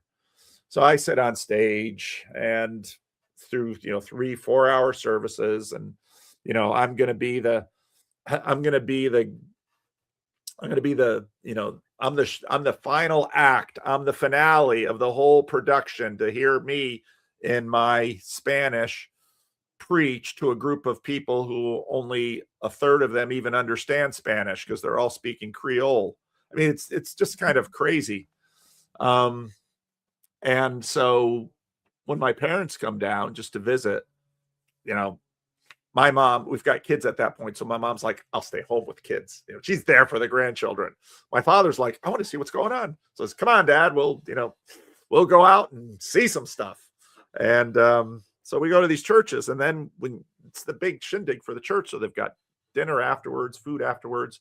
During the whole service, you're just smelling this food cook on the fires outside. And these are very poor people, but as is often the case, poor people know how to do a lot with a little. And the food was good. So my father and I said, and we're the honored guests. So they borrow a table and a chair from the richest people in the village, and they put a tablecloth and they set us up there. And it's like, don't drink the water, Dad. Just eat the rice. And so we sit down and they give us these big, huge heaping piles of rice. And I had figured out, after doing it, that, you eat a little bit to make sure that you show them this is delicious. I'm receiving this gift, thank you so much. But then I just can't eat another bite, and then I give them back the plate, and then the plate just gets handed down the line of the hierarchy, and the kids eat. And so don't eat too much or other people aren't going to eat. My father doesn't know this. Right. So he starts digging in. It's like, my father and I, big appetites. We can put away a lot. Sure. And it's like, well, he's your height, right? He was your height? Yeah, he's the same size as me. Yeah. Like, Dad, just eat a little bit and then act like you're full and, cut it off there. Well, why? It's delicious. Children are not going to eat everything you put in. We can eat more when we get home, but, you're taking food. Oh, that he understood. So in your time at Living Stones, what's changed? What did you go in trying to do, and what did you find yourself doing actually? So I had 2 job offers, calls, as we say in the CRC. I had one to a second staff position in Chicago. Nice church, lovely church that was going well. Very much sort of a CRC, a good solid CRC church. You had GEMS, which is the girls group, Calvinettes, cadets, youth, they have Christian school. The whole Chicagoland has everything. It's the whole colony package in Chicagoland. And originally this church had stumbled on some calling, and this church had years of internal conflict. And there was a in the Christian Reformed Church, if you're vacant, that's what they call it, if you don't have a pastor, sometimes you can get a retired person to come in and preach for you, just preach every Sunday and just kind of do the work. He's a retired guy, so you can live in the parsonage and, he'll work for you until you find a minister, at least for 3, 6, or 9 months or a year or something. And then a guy named Gene Bradford, who had known my father from the Patterson days. And so he was here, and this church in many ways had been built by Vanderjack, the first home missionary, and then by Earl Marlink, the guy that I said got married secretly at Calvin. And Earl was a tremendous evangelist. And he would, back in the 70s and 80s, he'd go door to door. And he brought many of the people in this church personally to Christ and into this church. And he had been gone for a while by that point. But Gene Bradford says to the council, "Oh, I know who you need here. You need Stan Vanderklay, because I saw what Stan Vanderklay did in Patterson, and he can do that here." And my father had been at Northside for quite a few years, and he had thoughts of having. He had been there his whole ministry and had thoughts of having maybe one other church experience. So he had been trying to work a succession plan to get someone to take over from him so that the church could survive him leaving after so long. And his initial succession plan failed, but he decided he would still entertain a call. And so this church started showing interest. And because of Gene Bradford, and my father's kind of like, "Well, it sounds like fun going to California. I've never really, that church sounds great." And my mother, who's of course the practical person, they had already bought a condominium in Massachusetts where they were going to retire. And, all of their kids were on the East Coast. And my mother's like, you can go to California by yourself, as far as I'm concerned. We got our grandkids over here. We got our life over here. We're 4 years away from retirement. We're fixing up our condo.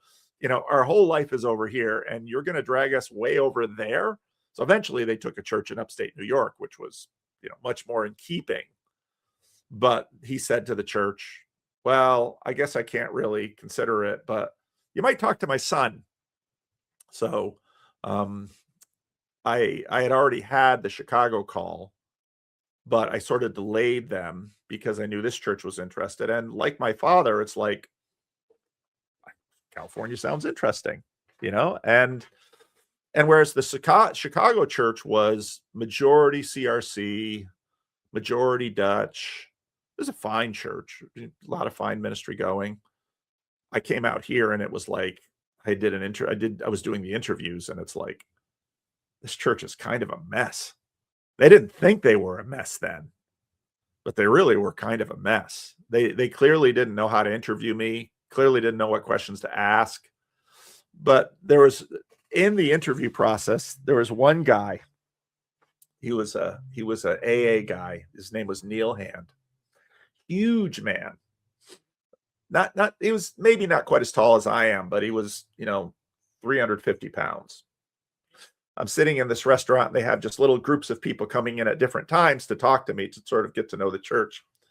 This guy comes bounding in. He's got this whole notebook, and he's so excited to meet me, and he wants to talk about the A's and the B's. Well, who are the A's and the B's? The A's, so he had come into this church. The A's are the people with CRC Dutch roots, and the B's are the people with no CRC Dutch roots, and he was a B. And he just found the CRC fascinating, and he was such an interesting guy. And he just bounded up to me, and it was like, he didn't say it, which was probably a good thing, but he sort of knew, you and I are going to be friends if you come here. And we were good friends, and I miss him so. And almost everything I learned about AA, I learned from him. But the church itself was sort of a mess, and I didn't realize how much of a mess.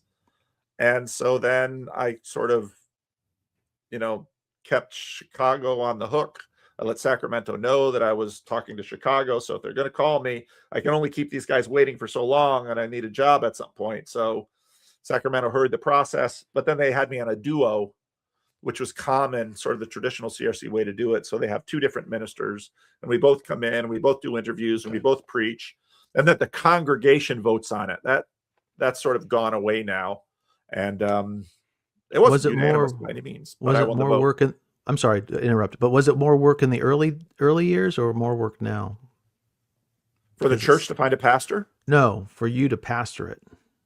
What's harder, being a pastor of what you call a dying church, or a church certainly struggling, or versus one that is able to at least pay its bills? The church was one of the things I learned immediately was that this church had 30, probably almost its entire life, just terrible conflict within the church.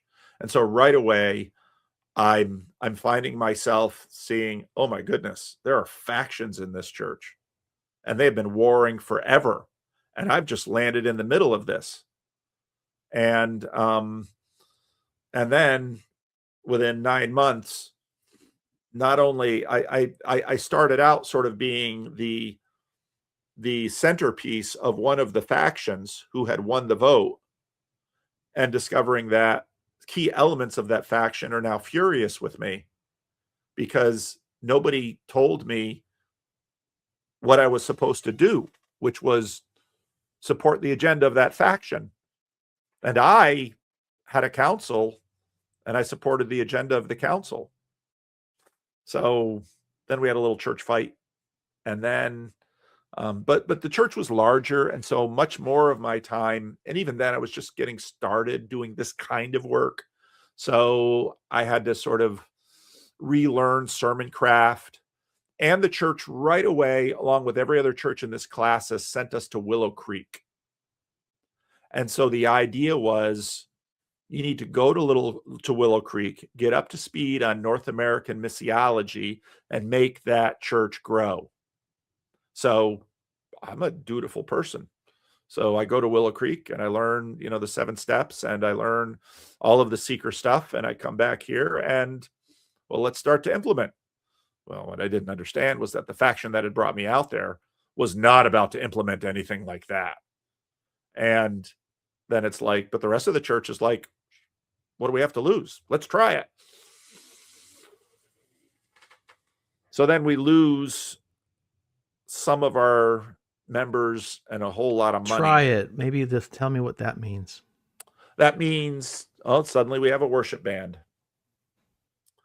And And I this didn't is in really what, change 90, what year are we talking about? 97, Okay.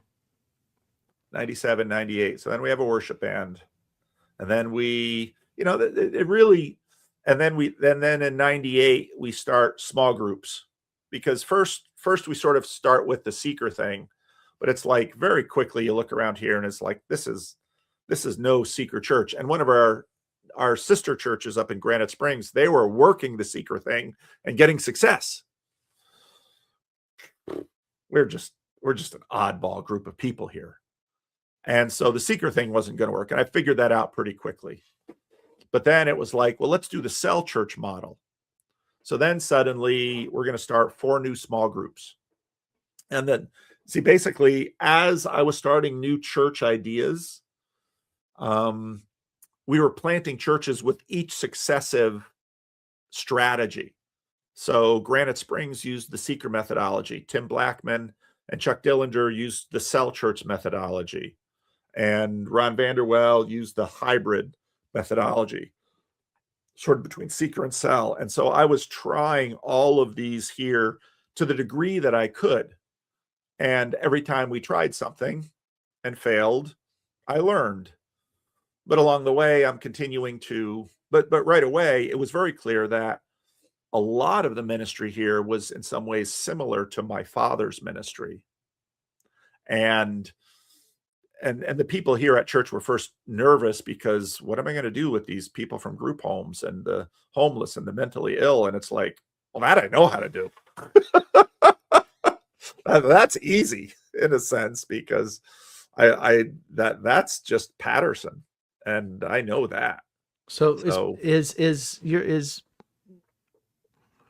was your part of where Living Stones is of Sacramento, had it probably already been impacted by crack in the 80s, right? Yeah.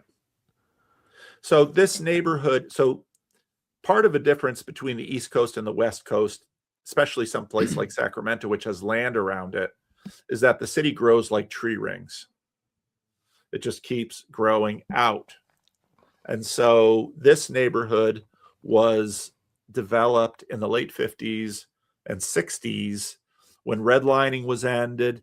And so because Sacramento is the state capital, and because California is fairly progressive, a lot of African Americans work for the state. And so this church was filled with state workers. And part of why a CRC started then was in the 1950s and early 60s, California was also starting to dig into its water flood prevention reclamation projects. And so they're hiring a ton of water engineers. And guess who are some of the world's best water engineers? So it's filling up with Dutch engineers. But then this church should have been planted on the northeast side of the city, where most of those water engineers would have lived. But the first home missionary comes here and starts finding that the African Americans, who are now middle class, with aspirations and with education, aren't necessarily being enfolded into the historical Black churches. And so they're actually looking for something that's an alternative. And this church was an alternative. The services are only an hour long. It's interracial. It's self-consciously about racial reconciliation. And so in that way, it's very similar to Northside, except in California, it's not just African Americans and white folks. It's Japanese, Chinese, Vietnamese, Hmong, Pacific Island peoples. The patchwork in Sacramento was just so much fuller. Hispanic. Patterson, it was black and white. Here it was everything. And this church, by successive different ministers who had different emphases, one of the emphases of a previous minister was friendship ministry, which is ministry to the disabled and families of the disabled. So the church had a lot of that. And so it was a astoundingly diverse, small congregation, but it was bigger when I got here because we still had a fair number of the Dutch. And so then when we had that early split, the church finally wasn't at war with itself anymore, then we began to grow from the neighborhood. But the neighborhood was filled with people of the same age of the founders of the church. And so I was adding 60, 70, 80, 90-year-olds. Right. And so the church was going well, but we weren't changing the demographic curve because the neighborhood demographic was set. Mm. Boy, that leads me to a whole bunch more questions about many things, but I don't know how much time you've got left, but it's just tap I'm out. good for now. We can go a little while if you want to. All right, tap out when you need to. Right. We'll just push because because we could talk about church growth. I mean, so if they had done the other location, you said the northeast of town. Yeah. So if they'd gone there, you might have been pastor of the Sacramento version of Cross Point or something. Yes. Except that Cross Point is a much deep. Cross Point is. That's for people. That's Van Donk's church in Chino. It's big. It's successful. It's probably about 1,500 people. I don't think they're that big anymore. So what happened? So I mentioned already, it's the dream of every immigrant to own a dairy. And so what happens is the two places that people went after the Second World War was Canada and California for the Dutch immigrants. And so some of those Dutchmen went to Southern California, and they started dairies in just the suburbs of Los Angeles, like Artesia. And they started their dairies there. But what is Los Angeles doing during those years?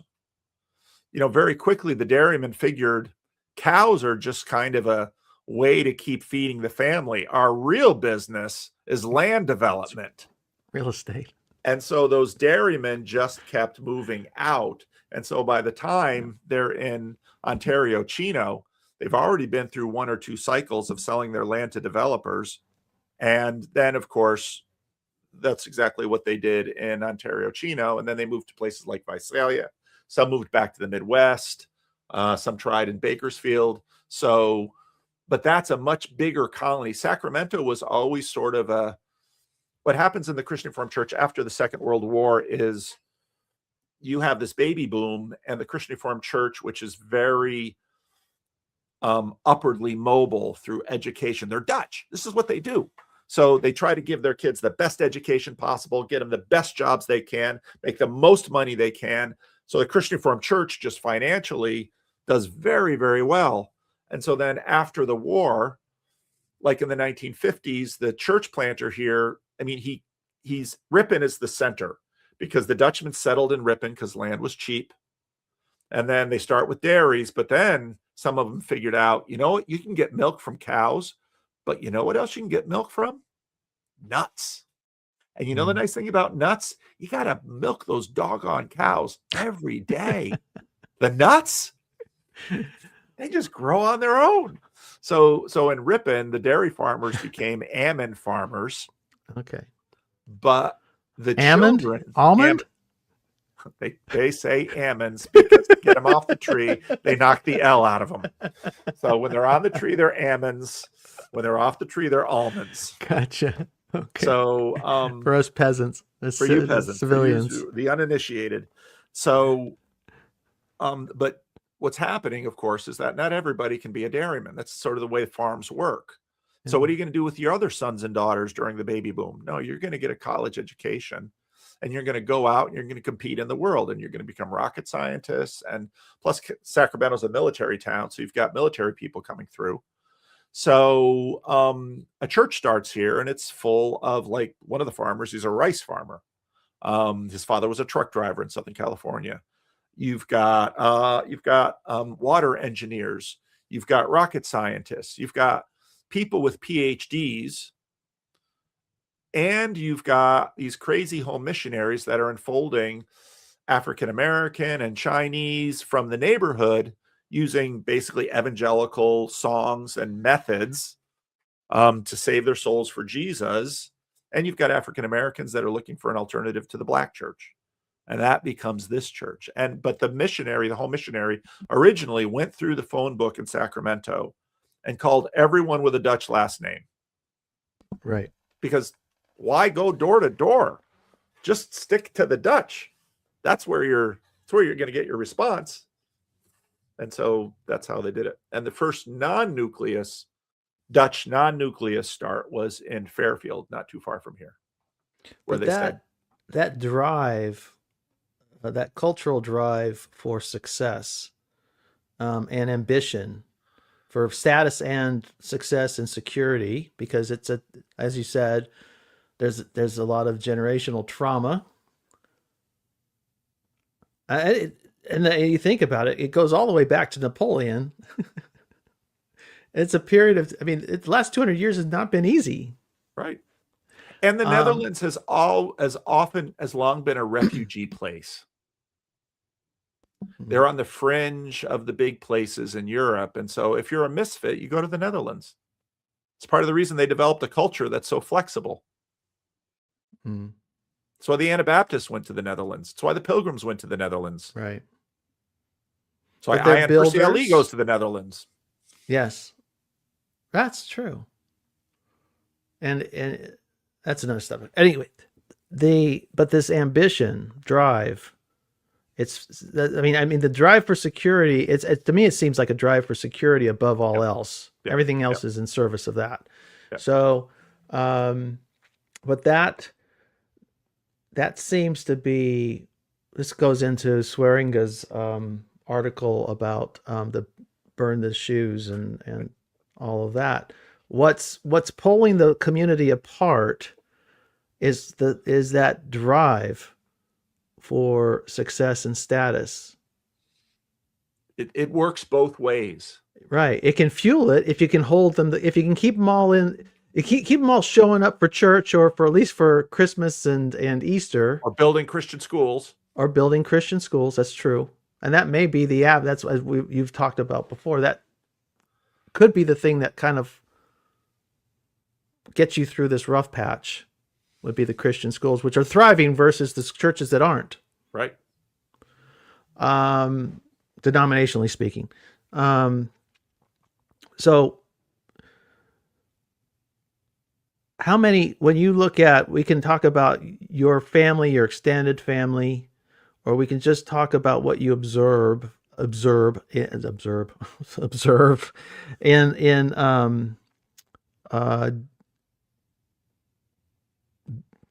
communities, traditional CRC communities, people, families, generally speaking. But what percentage are holding with the faith, and how many? Any idea? How many are becoming nuns? How many are NONEs? Yeah. You know what I mean? I guess I'm not asking this question very well, Paul, but so I think it's really helpful to talk with you through this, because I know, you've been reading broadly in terms of church history to try to get a sense of, American evangelicalism and religion in America, because that's a really huge and important topic. So part of what you're right about, sort of pegging the Dutch and our ladder climbing, and especially, in our communities, to be Dutch means to be thrifty. You clean your plate. These are values from people who have starved in past generations. And so you're right that this ambition and thrift and drive is for these things. Well, what happens in, let's say, the post-World War II consensus is that this sort of takes on, we're following the trajectory in America. We're getting into the Ivy League, where we're getting into major corporations. We're excelling in all of these disciplines. And so we're sort of following the post-World War II consensus. But part of the denomination is, because a lot of the denomination is also out there in agricultural areas, and they tend to be bonding with red state values. Mm-hmm. So they're not going to university necessarily. They're becoming farmers. and landowners. And so they're riding a different trajectory up.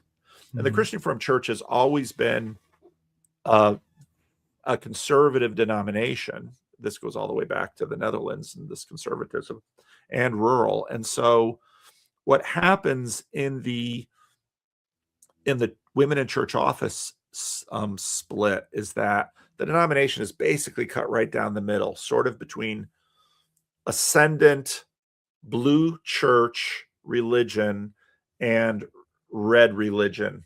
It's right down the middle. And so you have 20 years of votes that are just, within a few percentage points, one way or another on synod. And in the end, we just agree to disagree.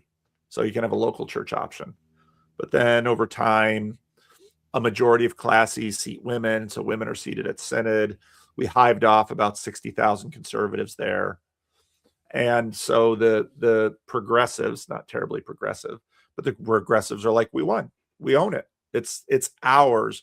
We have been fighting the post-war consensus since from the 70s to the 90s, and we finally prevailed over the conservatives. They're still going to be here. That's fine. They can be here, but the conservatives are the ones that we are going to bring into our universities and transform them into blue state progressives.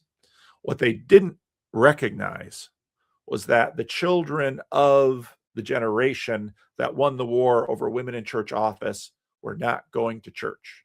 And the urban churches in the CRC were dying and disappearing at an enormous rate. But the churches, many of the churches in the rural areas or the red state areas were not disappearing, they were growing. And so the balance in the denomination had shifted. So when we get into the 2020s, I talk about the circulatory system. Kids are no longer going to Calvin College. Conservative kids have long gone to Dort, or maybe to, Liberty or some other place or community college. But the children of the affluent and successful in the denomination, well, they'll go to Calvin if they're sort of second tier.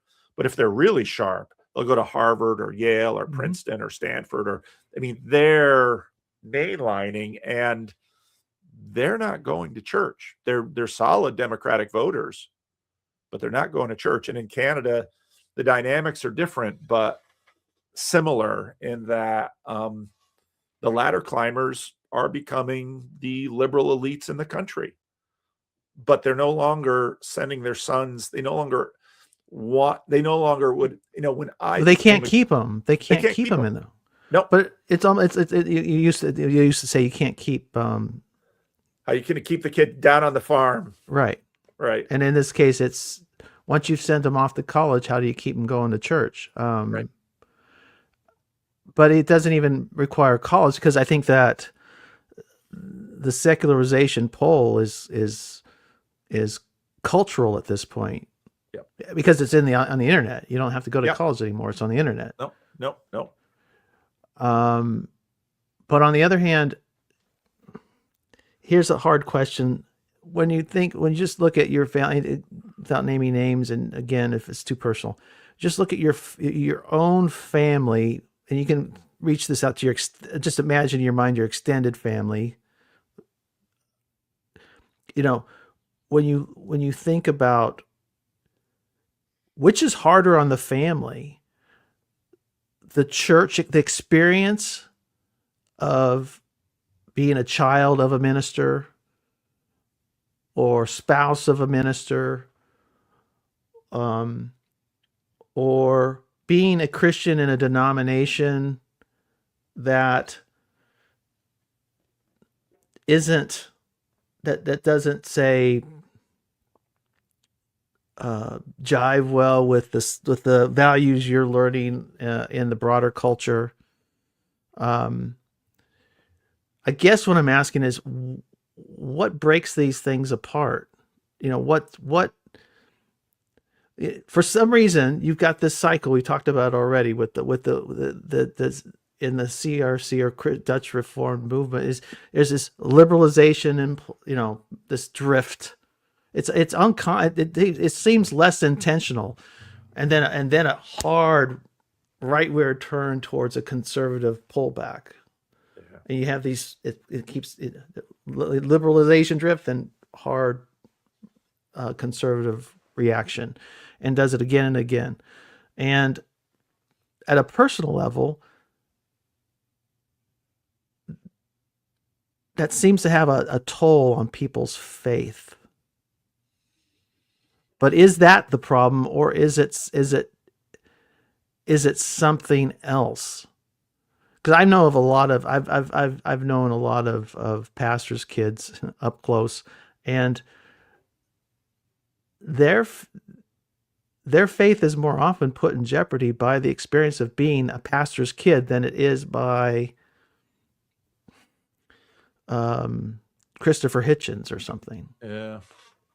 In my case, I think my parents were such attractive Christians that even though obviously my father worked really hard in Patterson, there was no duplicity, there was no hypocrisy.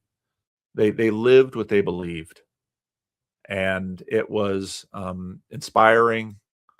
It was honest. It was sincere. It was loving. Um, I think my older sister probably has a little bit more bitterness about some of those things than I do. I think she felt it in different ways than I did. My younger sister didn't feel that way at all. Um, she she sort of continued the legacy in many ways. I think that there are a lot of elements. One of the big themes of my channel is to try to continue to work through this de-churching and deconstruction and all of these issues.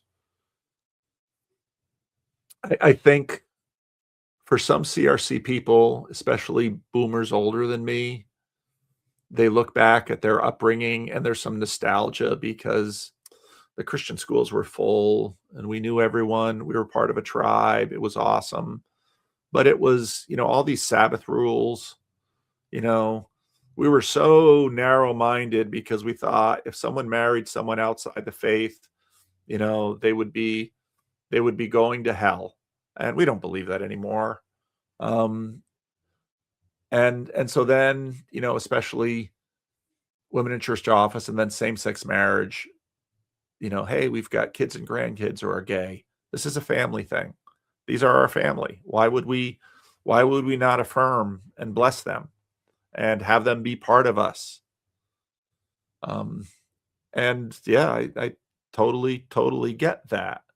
But you've got this other side. And so also part of what happened in the Christian Reformed Church is its posture towards the rest of America was, we think we've got something great with our Reformed theology. We would love to, in the 80s and 90s, it would be language like we speak Christianity with a certain accent.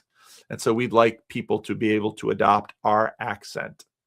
And part of what the CRC didn't see coming was the Young, Restless, and Reformed movement, part of the emerging church movement, where people were suddenly very excited about Reformed theology, but often Presbyterian, more hard-lined Reformed theology. And then a small percentage of them, they may be chafing under some of this hard-linism. They discover the CRC, and it's like, this place is organized, it's wealthy, it's welcoming, they're flexible. What's not to love about this? And so while many people could sort of take the Christian Reformed Church for granted, like you take family for granted, when I move away, I'm not going to go to church, but I can always come home and, visit my old friends at the CRC. What was coming in were people who were refugees from all kinds of things saying, no, we're serious about this theology. We're serious about this home, and we're serious about church discipline. And I mean, part of the truth was the Reformed Church in America, when for polity reasons discovered they couldn't do any disciplining of the classes on the East Coast that were ordaining LGBT persons to office, et cetera, they lost 60% of their membership and 50% of their churches. within a couple of years, so that the RCA is maybe 75,000 people now. And, the church has been gutted. And by virtue of the off-skiting polity of the Christian Reformed Church, it was just a majority vote. It was 70-30. No, we'd like to keep our position the way it is. We don't want to split, but we'd like to keep the position the way it is, and we're ready to enforce it. And so now we're getting the splitting off that we have now. But the truth is that a lot of the older generation, so when you look at a lot of the churches that are leaving, they're older churches. And in some ways, what they've been saying is, we'll do affirming. We just want to keep the light on for our kids and grandkids, hoping that we'll have a place for them to come back to. And other people are looking at them, saying, they're not coming back. I don't care how much you can affirm. They'll celebrate that you're open, but they don't really care for your church. They're climbing other ladders. And so, it's institutional survival at a really high price. And just in terms of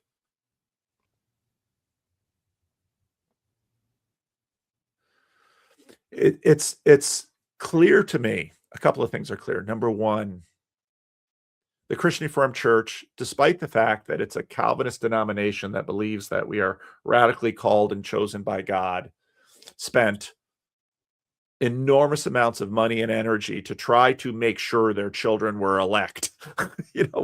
We built all these institutions. I mean, we're only saved by God's grace, but doggone it, we sure are going to put our kids right in his sights.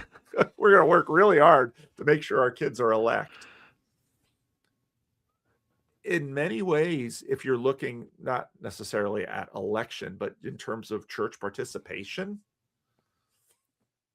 Christian school and Christian college is no guarantee your child, when they're done with college, will think that Christian church participation is absolutely important and valuable and essential for my welfare and future.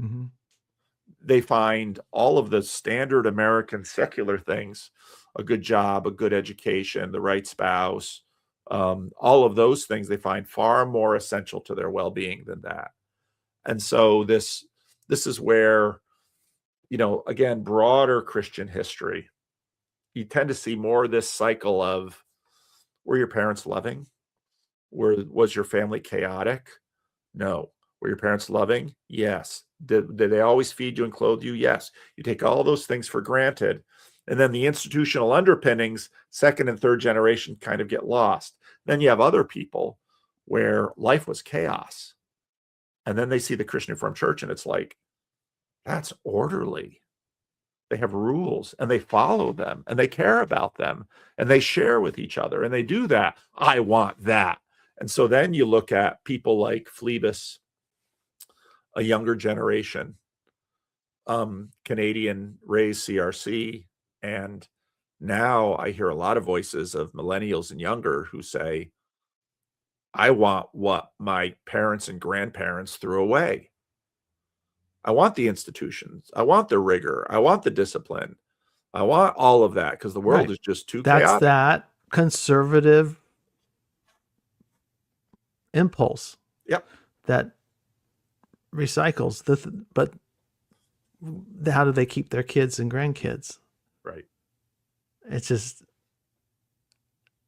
And well, Wesley made that point, it's the, faith produces prosperity. If prosperity produces unbelief. To shorten it up. True.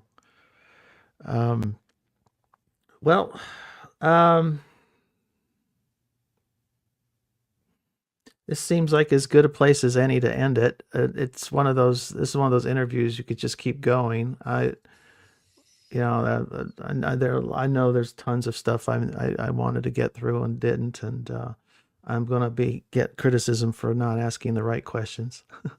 But Well, and I'm a bad interviewee because I talk too much, and you're too No, not polite. at You all. have to interrupt me more. Well, it's an easy interview, right?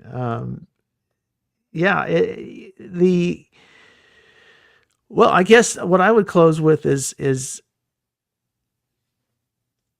where do you, well, the one question I was going to ask that I really was when you brought up Fuller is where would Paul Vanderklay be had he gone to Fuller? Would because that one move decision to go to Calvin Seminary as opposed to Fuller probably is what kept you in the CRC. Probably, probably. I imagine I probably would have gone to Fuller. Who knows what I would have done? Who I would have met? Who I would have married? Where that would have led me?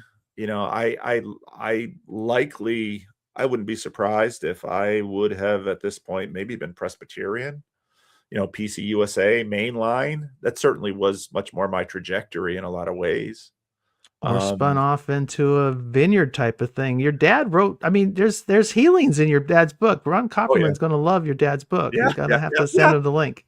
And my father always believed that um, there's a real sweet um, there's a real sweet connection between Reformed theology and Pentecostal practice.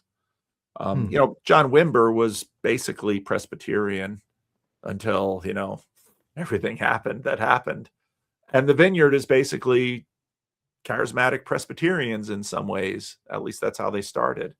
So no, my father was very at home with divine healing, and that John Wimber wrote these books. It was Power Evangelism and Power. Forget the second one. I can't remember either. But yeah, my father was very at home in that, and part of that was again just part of his. He spent most of his ministry context in an African American setting, and so Azusa Street. I was just reading Spellbound, Molly Worthen's book, and she touches on Azusa Street. What happened in LA with Azusa Street was at least as much about race as it was about the miraculous. So, it shouldn't be a surprise that you might also say, where would Paul Vanderklay be if my father had gone to Northern Alberta? We have all these sliding doors in our life that take us to different places. And to me, this just, a lot of people would say, oh, this isn't, to me, that just speaks of God's providence, because I am who I am because of, if I wouldn't be alive if my great-great-grandfather hadn't decided to uproot and go to Michigan. Probably. I mean, you don't do something like that. He was a character. I found his obituary from the paper in Spring Lake, Michigan, and you could just tell he died at like 94. And you could just tell by the obituary that he was a character. And he leaves the Jewish community, goes to be among the Dutch, and his kids become Dutch. Changes, his grandchildren, Springhouse Court yard burns down. All of the kids lose the Jewish names and take on anglicized Dutch names. So, yeah, it's hard to know. It's hard to know where God leads us, but that's, to me, Hendrik de Kock had this great saying, follow that lamb wherever he goes. And you've heard me say it. And it's, I think, what's at the heart of Christianity is a very mobile religion. It isn't anchored, especially Protestantism. It isn't anchored in Mecca or Jerusalem. It travels. But there are people who are always trying to anchor it somewhere. Yeah, and well, that's the battle, right? It's who owns the anchor. Well, it's and like, where do we place it? To me, it's like a kite. A kite can only fly if it's tethered to the ground. You need both. And so you need a foundation. And I think that's, thinking about my father, and my parents, I mean, that's what they gave me. They gave me a foundation. And that foundation became very important and continues to be important. I don't think I would be who I am or do what I do without the foundation they gave me. A lot of people scratch their heads. It's like, Calvinism? Because I seem too nice, too open, too willing to talk about too many other things and be friends with too many other people to be a Calvinist because of what they think Calvinists are. But to me, it works and fits. Mm-hmm. Well, that's when I listen to Redeemed Zoomer talk about a, a reformed Reconquista of he likes buildings. He wants to, he thinks infrastructure is the secret sauce. I'm like, look, and I'm looking at the history of the Reform movement, Calvinism specifically in the United States, and it really has a hard time holding itself together over the generations. Yeah. And it's probably too big of a question now, but at this stage of the interview, but I wonder, what is that? Why is that? And is there a remedy for it, or is it just a feature of the system? Calvin is a synthesizer. He's a second generation reformer. Mm-hmm. He looks at more than people recognize often. He looks at church fathers. He looks at Luther.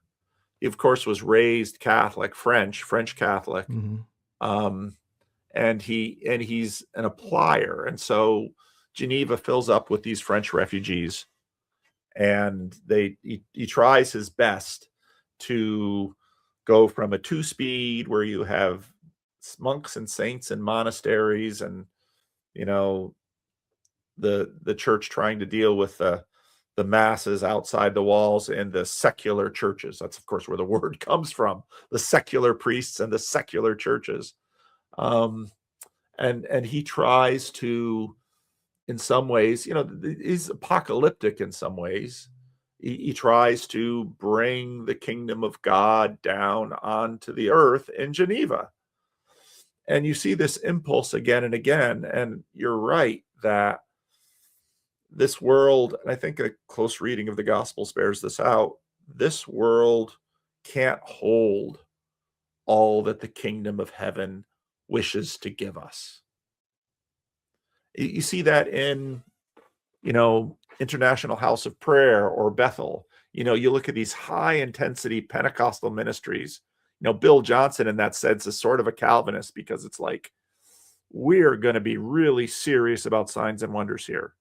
We're going to really heal. And almost every time you really go after it, it sort of spins out of your hand. It's sort of like something that you can't, it's too much for human hands to, and we want to take it and root it. And so Calvinism keeps spinning off in these crazy ways, but at the same time, it's a seed bed for so many other things. And I think part of what the Dutch tried to do is just understand that, well, it's kind of like a hot potato. You don't want to grab it or you'll burn your hands. So you try to hold it loosely and not lose it. So you're going to need flexibility, because this world can't hold all of the kingdom of God that God wants to give us, which is why there's a new heaven and a new earth that's coming, which will hold more. And so I think, Calvinists are in many ways pragmatists, because we want to have as much of the kingdom as God wants to give us. And part of the interesting, let's say, relationship between Calvinism and Pentecostalism, and I guess I would say, true charismatic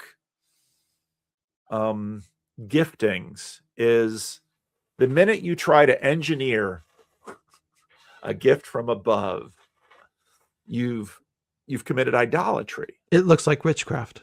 Yes, yeah. Exactly. Yeah. And so Calvinism basically says we have our hands open. That's all we can do. We can't reach up and pull God down. The best we can do is have our hands open. And for the Pentecostal, it's exactly the same.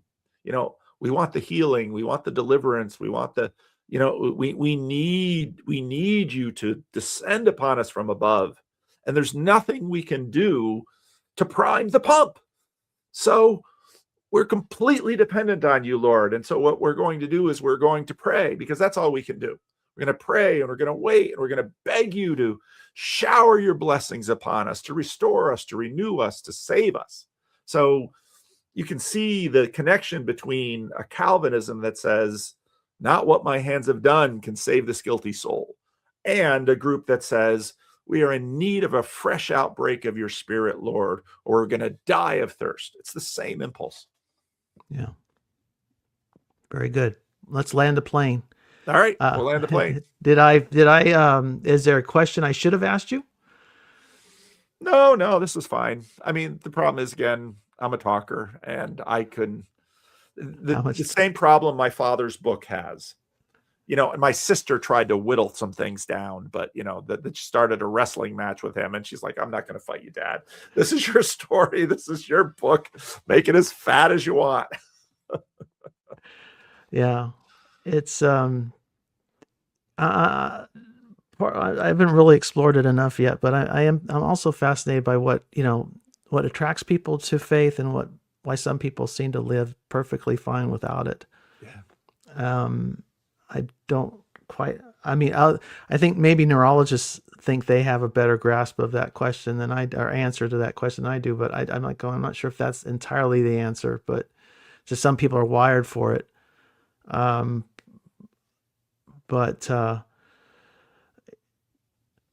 Yeah, it's that's one of the big questions I want to pursue someday, because some people just don't seem to need it. Yeah. And there are others of us who seem like we're lost without it. Yeah. Blessed are those who are lost without it, for it will be given. There you go. There's a beatitude for you. All right, let's end the recording.